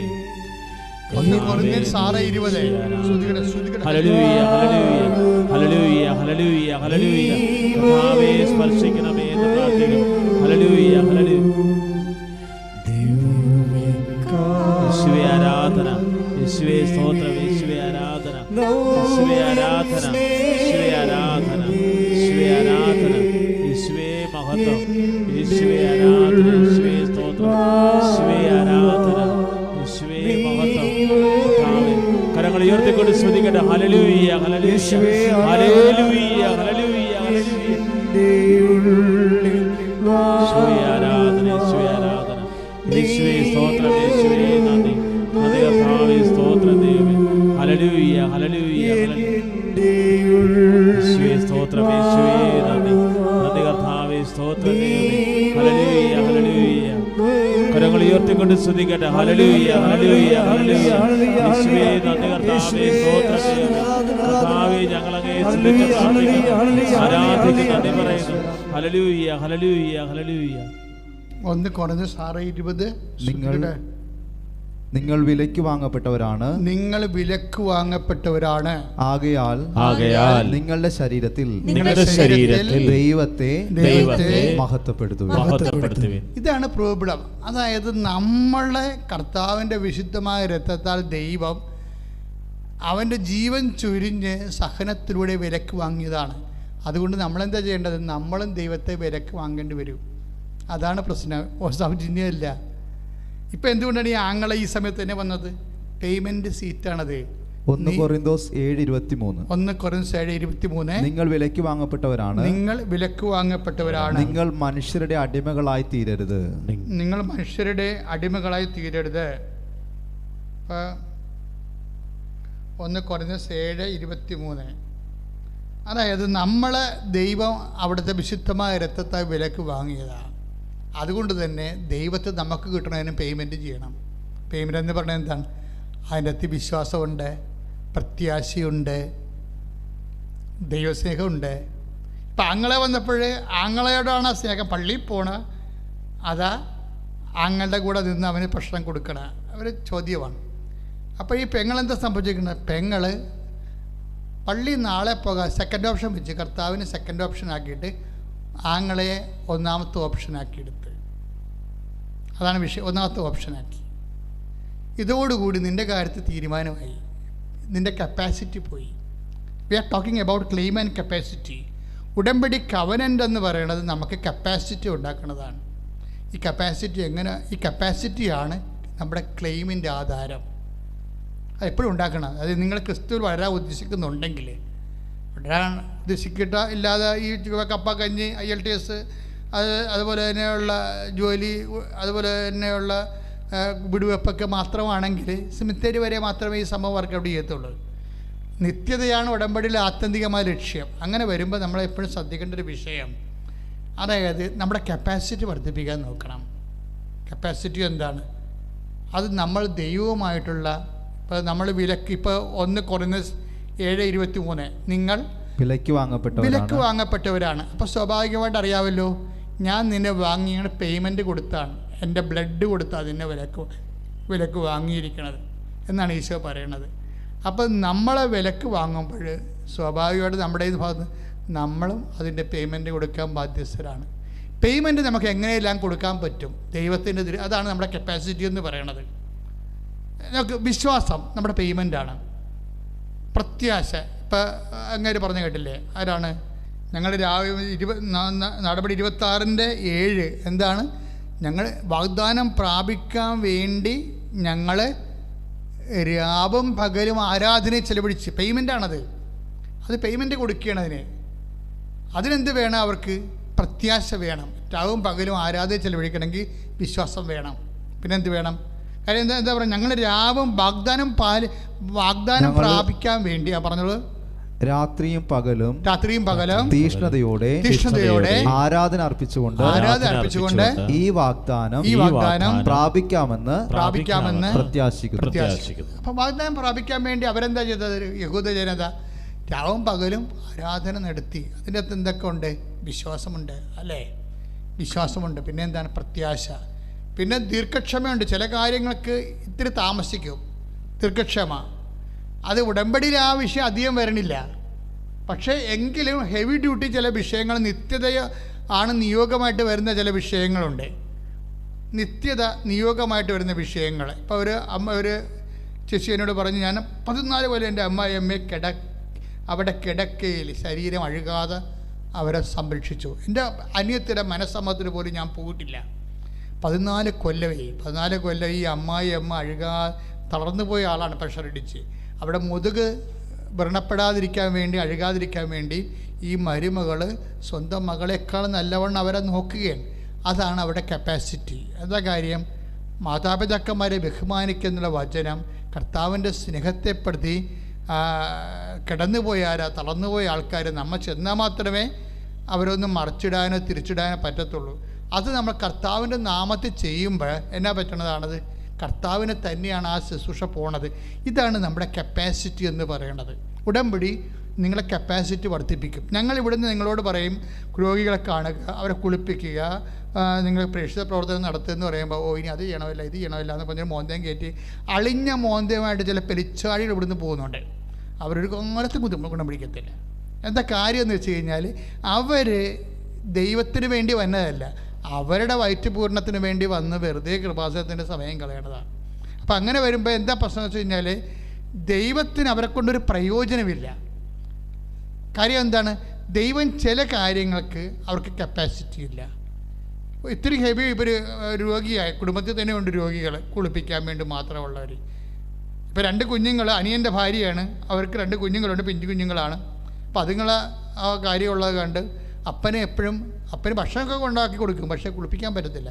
അപ്പോൾ ചേച്ചിമാരാരെങ്കിലും ചെറുത്തിമാരാരെങ്കിലും അല്ലെങ്കിൽ പെൺമക്കളാരെങ്കിലും ഒക്കെ ചെല്ലുകയാണെങ്കിൽ അവർ ഉടമ്പടി എടുത്തിട്ടുള്ളവരാണെങ്കിൽ അവരോട് പറഞ്ഞിട്ടുണ്ട്, നിങ്ങൾ പ്രായമായവർ അഴുകി മെഴുകിയൊക്കെ കിടക്കുന്നവരെ നിങ്ങളെ കുളിപ്പിക്കണം.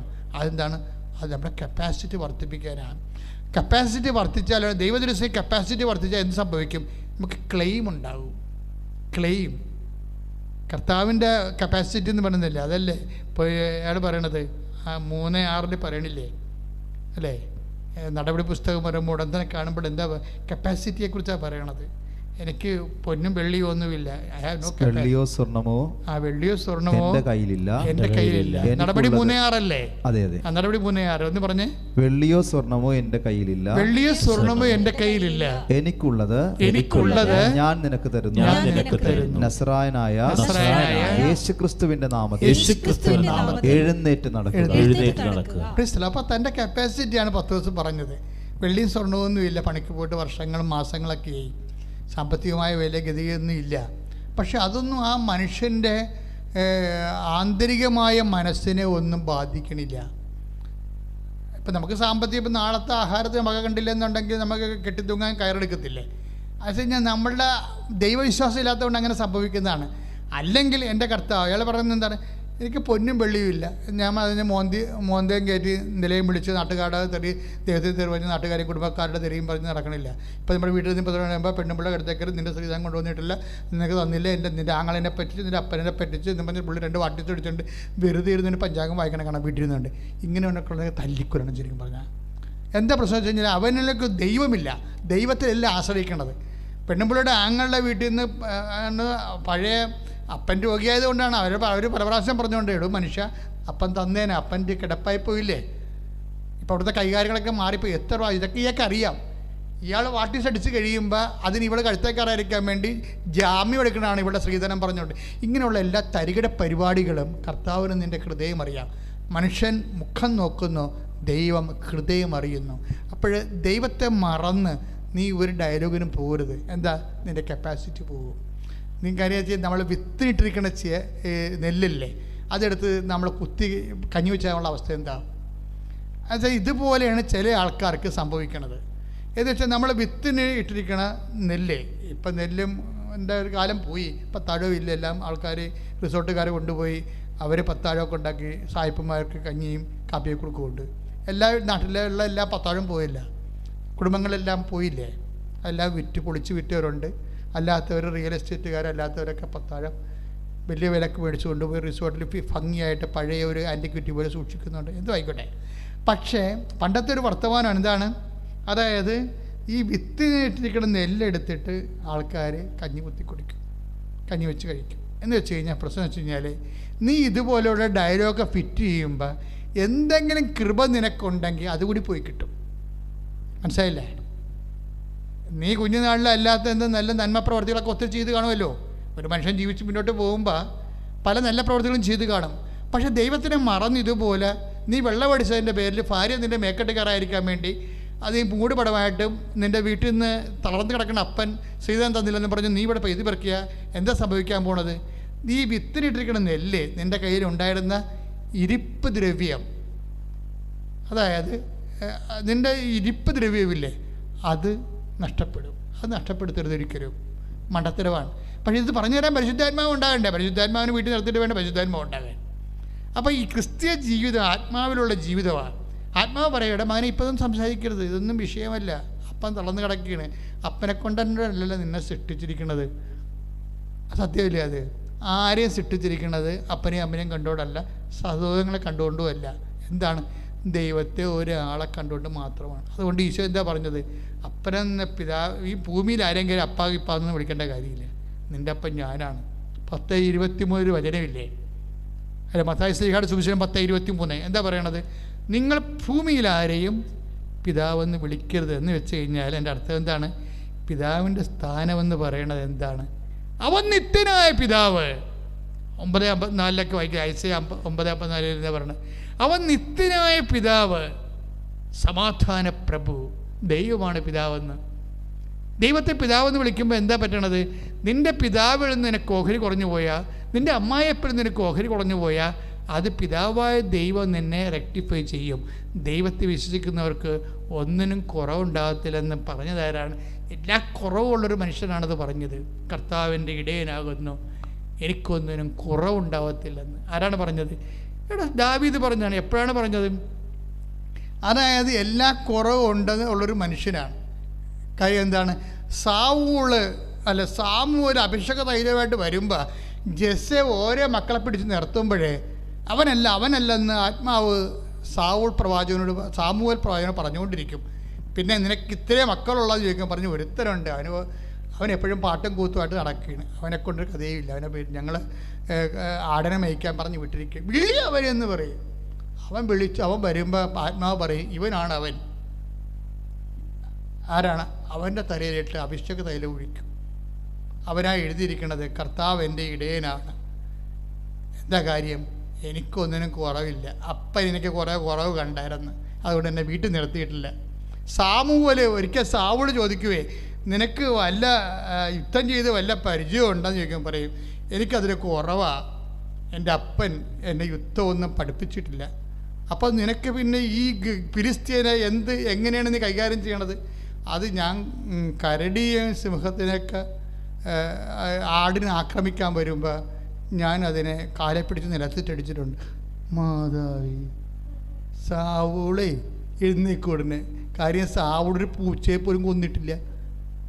അപ്പോഴാണ് ഒരുത്തമ്മ നിൽക്കാൻ പറഞ്ഞാൽ ഞാൻ സിംഹത്തെ കൊന്നിട്ടുണ്ടെന്ന്.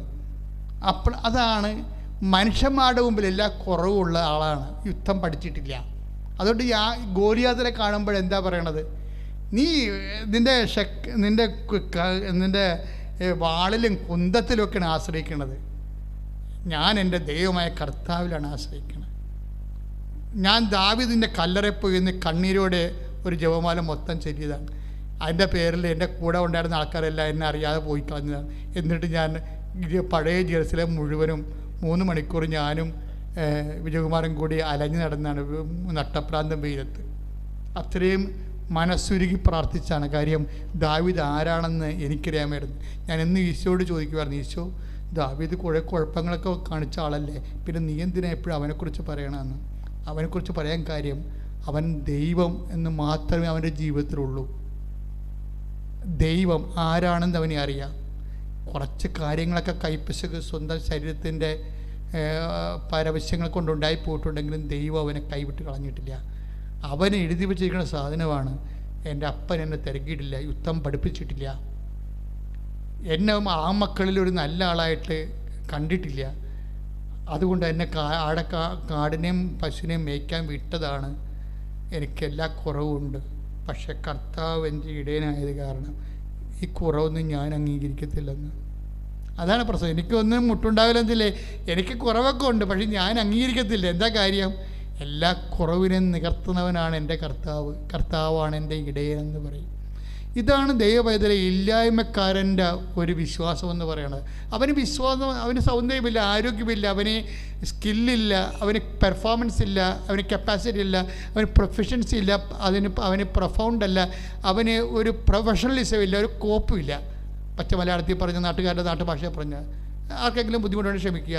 പക്ഷെ ഞാൻ ആ കാര്യത്തിൻ്റെ ഈ വിഷമം പറയാൻ വേണ്ടി പറഞ്ഞതാണ്. എന്താ വിഷയമെന്ന് വെച്ച് കഴിഞ്ഞാൽ, അങ്ങനെ വരുന്നൊരു വിഷയത്തിൽ ദാവീദ് പക്ഷെ അത് അംഗീകരിക്കണില്ല.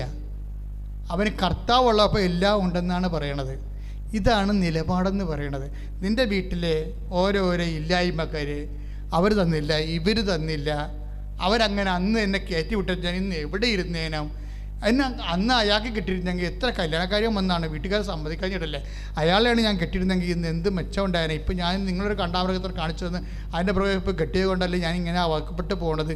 ഇങ്ങനെ കഴിഞ്ഞകാല സംഭവം, വരാൻ പോണ സംഭവത്തോട് നിരാശയും വേദനയും ഭാരവും ദൈവത്തിന് മറന്നുള്ള സംസാരവും ദൈവത്തിലെ ഈ ഉടമ്പടിയോടുകൂടി എല്ലാം നീ അവസാനിപ്പിക്കണം. നിനക്കൊന്നും നഷ്ടപ്പെട്ടിട്ടില്ല. നിനക്കെല്ലാം നേടാൻ വേണ്ടി ദൈവം നിനക്ക് ഒരവസരം തന്നിരിക്കുകയാണ്.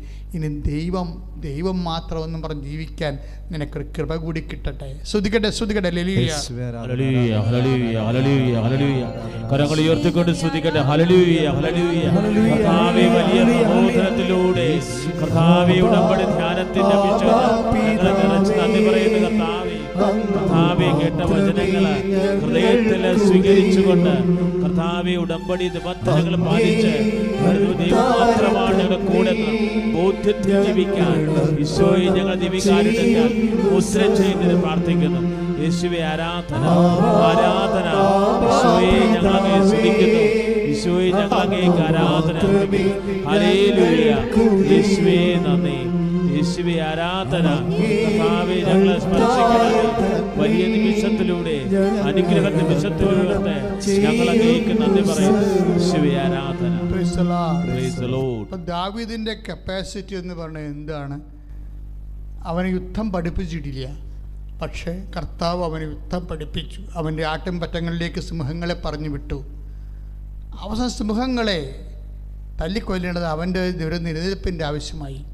നിൻ്റെ നിലനിൽപ്പിൻ്റെ ഒരു ആവശ്യമായിട്ട് പല രീതിയിൽ നീ സങ്കടങ്ങളെയും ക്ലേശങ്ങളെയും പ്രതിരോധിക്കേണ്ടി വരുന്ന ഒരവസ്ഥ കർത്താവ് നിന്നെ യുദ്ധം പഠിപ്പിക്കുകയാണെന്നുള്ള ബോധം ദാവീദിനുണ്ടായിരുന്ന കൊണ്ട് യുദ്ധം പഠിച്ചിട്ടുള്ള ചേട്ടന്മാരെക്കാളും അവൻ വലിയ ധന്യനാണെന്ന് പറഞ്ഞാൽ കർത്താവ് എൻ്റെ ഇടയനാകുന്നു, എനിക്കൊന്നിനും കുറവുണ്ടാകത്തില്ല. 1 സാമുവേൽ 17:45 ദാവീദ് പ്രതിവചിച്ചു, വാളും കുന്തവും ചാട്ടുളിയുമായി നീ എന്നെ നേരിടാൻ വരുന്നു. ഞാനാകട്ടെ നീ നിന്ദിച്ച ഇസ്രായേൽ സേനകളുടെ ദൈവമായ സൈന്യങ്ങളുടെ കർത്താവിന്റെ നാമത്തിലാണ് വരുന്നത്. ഈ കർത്താവിൻ്റെ നാമത്തിൽ, അതാണ് ഇവിടെ കപ്പാസിറ്റി എന്ന് പറഞ്ഞത്. അത് തന്നെയാണ് 10 ദിവസം പറയണത്, പൊന്നും വെള്ളിയും എൻ്റെ കയ്യിലില്ലെന്ന്. ഈ വചനങ്ങളെല്ലാം യോജിച്ചു പോണതാണ്. 3:6 പൊന്നും വെള്ളിയും എൻ്റെ കയ്യിലില്ല. നസ്രായനായ യേശുവിൻ്റെ നാമത്തിൽ, കർത്താവിൻ്റെ നാമത്തിൽ നീ എഴുന്നേറ്റ് നടക്കുക. അപ്പോൾ ഇതിൻ്റെ ക്ലെയിം എന്ന് പറയുന്നത് എന്താണ്? ദൈവത്തിൻ്റെ നാമമാണ്. അതെന്ന് വെച്ചാൽ ദൈവത്തിൻ്റെ നാമത്തിന് മഹത്വത്തിന് വേണ്ടി നമ്മൾ ജീവിച്ചതെല്ലാം, നമ്മുടെ സാക്ഷ്യങ്ങളെല്ലാം നമ്മുടെ കപ്പാസിറ്റിയാണ്.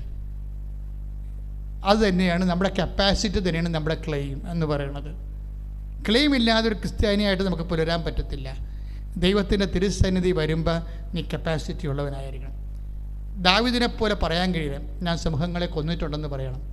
പക്ഷെ ആരാണ് കൊന്നതെന്ന് ദാവീദിനറിയാം. കർത്താവാണത് കൊന്നത്. ദാവീദ് എന്താ ചെയ്തത്? ദാവീദ് കർത്താവിൽ വിശ്വസിച്ചു, കർത്താവിൽ പ്രത്യാശിച്ചു. അതുപോലെ കർത്താവിലെ ദീർഘക്ഷമയോടെ കർത്താവിൻ്റെ പ്രവർത്തനങ്ങളെ കാത്തിരുന്നു. ചില കാര്യങ്ങൾ ഇത്തിരി താമസിക്കുകയാണെങ്കിൽ അതിന് ദീർഘക്ഷമ വേണം. എബ്രാഹത്തിന് ദീർഘക്ഷമ ഉണ്ടായെന്നാണ് കർത്താവിൻ്റെ വചനത്തിൽ നമ്മളെ വായിക്കുന്നത്.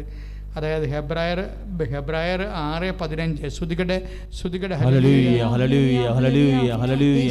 കർത്താവേ, ഞങ്ങളോട് സംസാരിക്കുന്നതിനെ ഓർത്ത് നന്ദി പറയുന്നു. യേശുവേ ആരാധന, ആരാധന, ആരാധന. Hallelujah, hallelujah, hallelujah. ദീർഘക്ഷമയോടെ കാത്തിരുന്ന് ഈ വാഗ്ദാനം പ്രാപിച്ചു. ദീർഘക്ഷമയും വാഗ്ദാനം പ്രാപിക്കാൻ ആവശ്യമായ സംഭവമാണ്. ചില വിഷയങ്ങൾക്ക് നമുക്ക് ദീർഘക്ഷമ വേണം. എന്ന് വെച്ചാൽ ദീർഘക്ഷമ പ്രത്യാശയാണ്. അതായത് ആ വിഷയം മച്ചുറായി വരണമെങ്കിൽ ഇത്തിരി സമയമെടുക്കും. അപ്പം നമ്മൾ ഓടുന്ന വണ്ടിയുടെ അകത്ത് കിടന്ന് ഓടി വ്യഗ്രത കാണിച്ച് നമ്മുടെ ആധ്യാത്മിക പാപ്പരത്വം കർത്താവിനെ ബോധ്യപ്പെടുത്തി അവസാനം പണി മേടിക്കാതിരിക്കാൻ നോക്കണം. വെയിറ്റ് ചെയ്യുക. കർത്താവ് ഒരാൾ ചെയ്ത കാര്യങ്ങൾ നിറവേറുമെന്ന് വിശ്വസിച്ചു. എപ്പോഴായാലും അത് നിറവേറും. എപ്പോഴായാലും അത് അമ്മയുടെ ഒരു ഗുണം അതാണ്, ദീർഘക്ഷമയുണ്ടായിരുന്നു. കർത്താവ് ഒരാൾ ചെയ്ത കാര്യങ്ങളാണെങ്കിൽ എപ്പോഴായാലും അത് നിറവേറുമെന്ന് അമ്മ വിശ്വസിച്ചു. 1:45 ലൂക്കാ സുവിശേഷത്തിൽ. അതാണ് ദീർഘക്ഷമയെന്ന് പറയണത്. അപ്പം ചില കാര്യങ്ങൾ നമ്മൾ പ്രത്യാശിച്ച് കാത്തിരുന്ന് പ്രാപിക്കേണ്ട വിഷയമാണ്. അപ്പം ഇതെല്ലാം നമ്മൾ കണ്ട വിശ്വാസം, നമ്മൾ കണ്ട പ്രത്യാശ, നമ്മൾ കണ്ട ദീർഘക്ഷമ, ഇതെല്ലാം ഉടമ്പടി വഴി വാഗ്ദാനം പ്രാപിക്കാൻ നമുക്ക് ആവശ്യമായ മനോഗുണങ്ങളാണ്. വിശ്വാസം, പ്രത്യാശ, ദീർഘക്ഷമ. പ്രാർത്ഥിക്കുക. കർത്താവായ ദൈവമേ, കർത്താവായ ദൈവമേ, ഉടമ്പടി എടുത്തവരും ഉടമ്പടി എടുക്കാനിരിക്കുന്നവരും അവർക്ക് ആവശ്യമായ ആധ്യാത്മികമായ കഴിവ്, വിശ്വാസം, പ്രത്യാശ, ദീർഘക്ഷമ, ദൈവിക പുണ്യങ്ങളാൽ ഞങ്ങളെല്ലാവരെയും പ്രായോഗികമായി അങ്ങ് അഭിഷേകം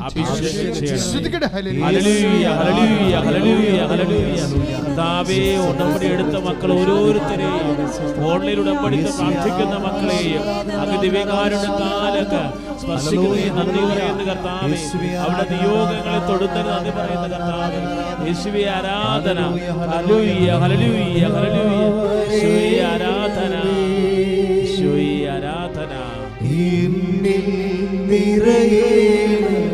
കർത്താവേ അങ്ങേ ആരാധിക്കുക. പരിശുദ്ധ പരമ ദിവ്യകാരുണ്യ ഈശോയ്ക്ക് ഞങ്ങൾ എന്നേക്കും ആരാധനയും സ്തുതിയും പുകഴ്ചയും നൽകുന്നു. എല്ലാവരും എഴുന്നേൽക്കുക. സമാപന ആശീർവാദം മുമ്പുള്ള രോഗസൗഖ്യ പ്രാർത്ഥനയാണ്. കണ്ണുകളടച്ച് കൈകൾ കൂപ്പി കൈ നെഞ്ചത്ത് വെക്കുക. നിൻ്റെ വീട്, നിൻ്റെ ജോലി, നിൻ്റെ ആരോഗ്യം, നിൻ്റെ സാമ്പത്തിക അവസ്ഥ, കുടുംബത്തിൻ്റെ സമാധാനക്കുറവ്, ഭർത്താവിൻ്റെ മദ്യപാനം, കുഞ്ഞുങ്ങളുടെ തെറ്റായ പ്രണയബന്ധങ്ങളും മൊബൈലിൻ്റെ അഡിക്ഷൻസ്, സാമ്പത്തിക കടങ്ങൾ, നിൻ്റെ വീട് വഴിയില്ലാത്ത അവസ്ഥ, വീടില്ലാത്ത അവസ്ഥകൾ, പലതരത്തിൻ്റെ യാത്രകൾ, നിൻ്റെ ജോലികൾ, നിൻ്റെ കറസ്പോണ്ടൻസ്, നിനക്ക് വരേണ്ട പേപ്പറുകൾ, സർട്ടിഫിക്കറ്റുകൾ, പരീക്ഷകൾ, ഇങ്ങനെയുള്ള എല്ലാ വിഷയങ്ങളും സമർപ്പിക്കുക. എന്തെല്ലാം ഉടമ്പടിയിലുണ്ട് അതെല്ലാം സമർപ്പിച്ച് പ്രാർത്ഥിക്കുക. കർത്താവേ, അങ്ങയുടെ തിരുസന്നിധിയിൽ ഞങ്ങളുടെ അഭിഷിക്തം പ്രാർത്ഥിക്കുന്നു. ആയിരക്കണക്കിനും പതിനായിരക്കണക്കിനും മനുഷ്യരാണ് കർത്താവേ ഈ ഉടമ്പടി ധ്യാനത്തിൽ പങ്കെടുക്കുന്നത്. അവരുടെ എല്ലാ വിഷയങ്ങളും ഇപ്പോഴ് പരിശുദ്ധ അമ്മയുടെ മധ്യസ്ഥത്തിലെ യേശുവിൻ്റെ നാമത്തിൽ ഞാൻ ആശീർവദിക്കുന്ന കർത്താവ്. മാരക രോഗികളെ യേശുവിൻ്റെ നാമത്തിൽ ഇപ്പോൾ സൗഖ്യപ്പെടട്ടെ എന്ന് പ്രാർത്ഥിക്കുന്ന കർത്താവെ. ത്വക്ക് രോഗികളെ, കിഡ്നി രോഗികളെ, കരൾ രോഗികളെ, മഹോദ രോഗികളെ, ത്രോൺസൈറ്റ് അസുഖമുള്ളവരെ, തൈറോയ്ഡ് അസുഖമുള്ളവരെ, തലയ്ക്ക് വേദനയുള്ളവരെ, തലക്കിൻ്റെ ഞരമ്പുകൾക്ക് കടന്ന് വീക്കമുള്ളവരെ, ഹൃദയത്തിന് ബ്ലോക്കുള്ളവർ, കരളിൽ വ്യക്തമുള്ളവർ, കിഡ്നി രോഗികൾ കർത്താവ്, വാതരോഗികൾ, ഉള്ളംകാൽ മുതൽ ഉച്ചവരെ ക്രിസ്തുവിന്റെ ഉന്നതമായ നാമത്തിലെ നീ സൗഖ്യം പ്രാപിക്കട്ടെ. ശ്രുതികട്ടെ ഹല്ലേലൂയ ഹല്ലേലൂയ ഹല്ലേലൂയ ഹല്ലേലൂയ ഹല്ലേലൂയ. കർത്താവേ, ഞങ്ങളെ സ്പർശിച്ച് സൗഖ്യം നൽകുന്ന കർത്താവേ, കർത്താവേ സാക്ഷ്യമായി ഞങ്ങളെ മാറ്റി നന്ദി പറയുന്നു. സൗഖ്യങ്ങൾക്ക് നന്ദി പറയുന്നു. ഈശോയെ ആരാധന, ഈശോയെ ആരാധന. പരിശുദ്ധ പരമ ദിവ്യകാരുണ്യ ഈശോയെ ഞങ്ങളങ്ങേ ആരാധിക്കുകയും സ്തുതിക്കുകയും മഹത്വപ്പെടുത്തുകയും ചെയ്യുന്നു. ഈശോയെ ആരാധന, ഈശോയെ ആരാധന. പരിശുദ്ധ പരമ ദിവ്യകാരുണ്യത്തിന് ആരാധനയും സ്തുതിയും.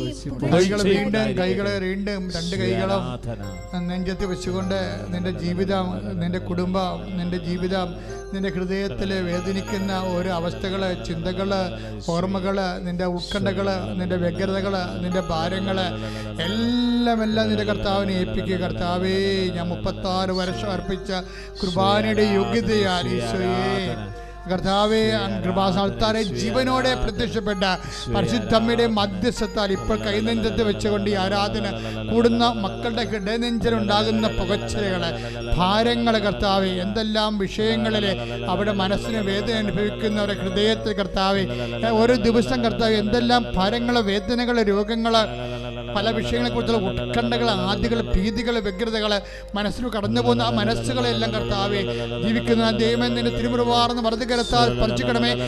ക്രിസ്തുവിന്റെ ഉന്നതമായ നാമത്തെ അധികാരത്തെക്കുറിച്ച് നിന്റെ ഭയങ്ങള്, വ്യഗ്രതകൾ, ഉത്കണ്ഠകള്, അതിന്റെ മൂലക്കാരങ്ങൾ, അധികാര വിഷയങ്ങൾ, അടിസ്ഥാന വിഷയങ്ങള് ഇപ്പോഴും അടയാള സഹിതം യേശുവിന്റെ നാമത്തില് മാറിപ്പോകട്ടെ.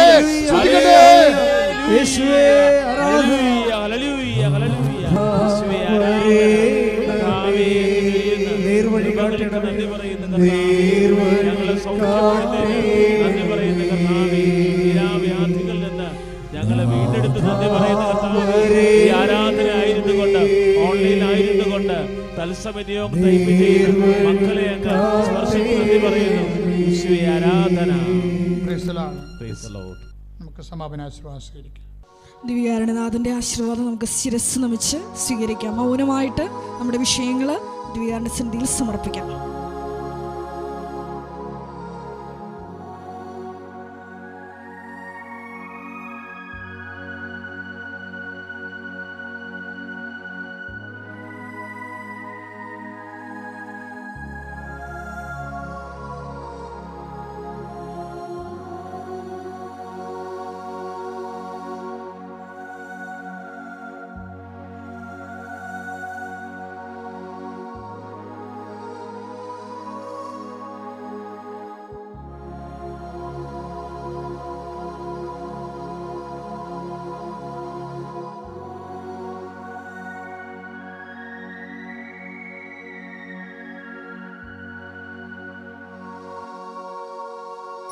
പരിശുദ്ധ പരമമാ ദിവ്യകാരുണ്യമേ,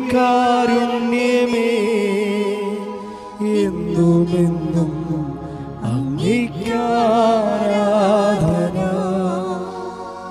പരിശുദ്ധ പരമമാ ദിവ്യകാരുണ്യമേ, എന്നുമെന്നും അങ്ങേക്കാരാധന. പരിശുദ്ധ പരമമാ ദിവ്യകാരുണ്യമേ, എന്നുമെന്നും അങ്ങേക്കാരാധന.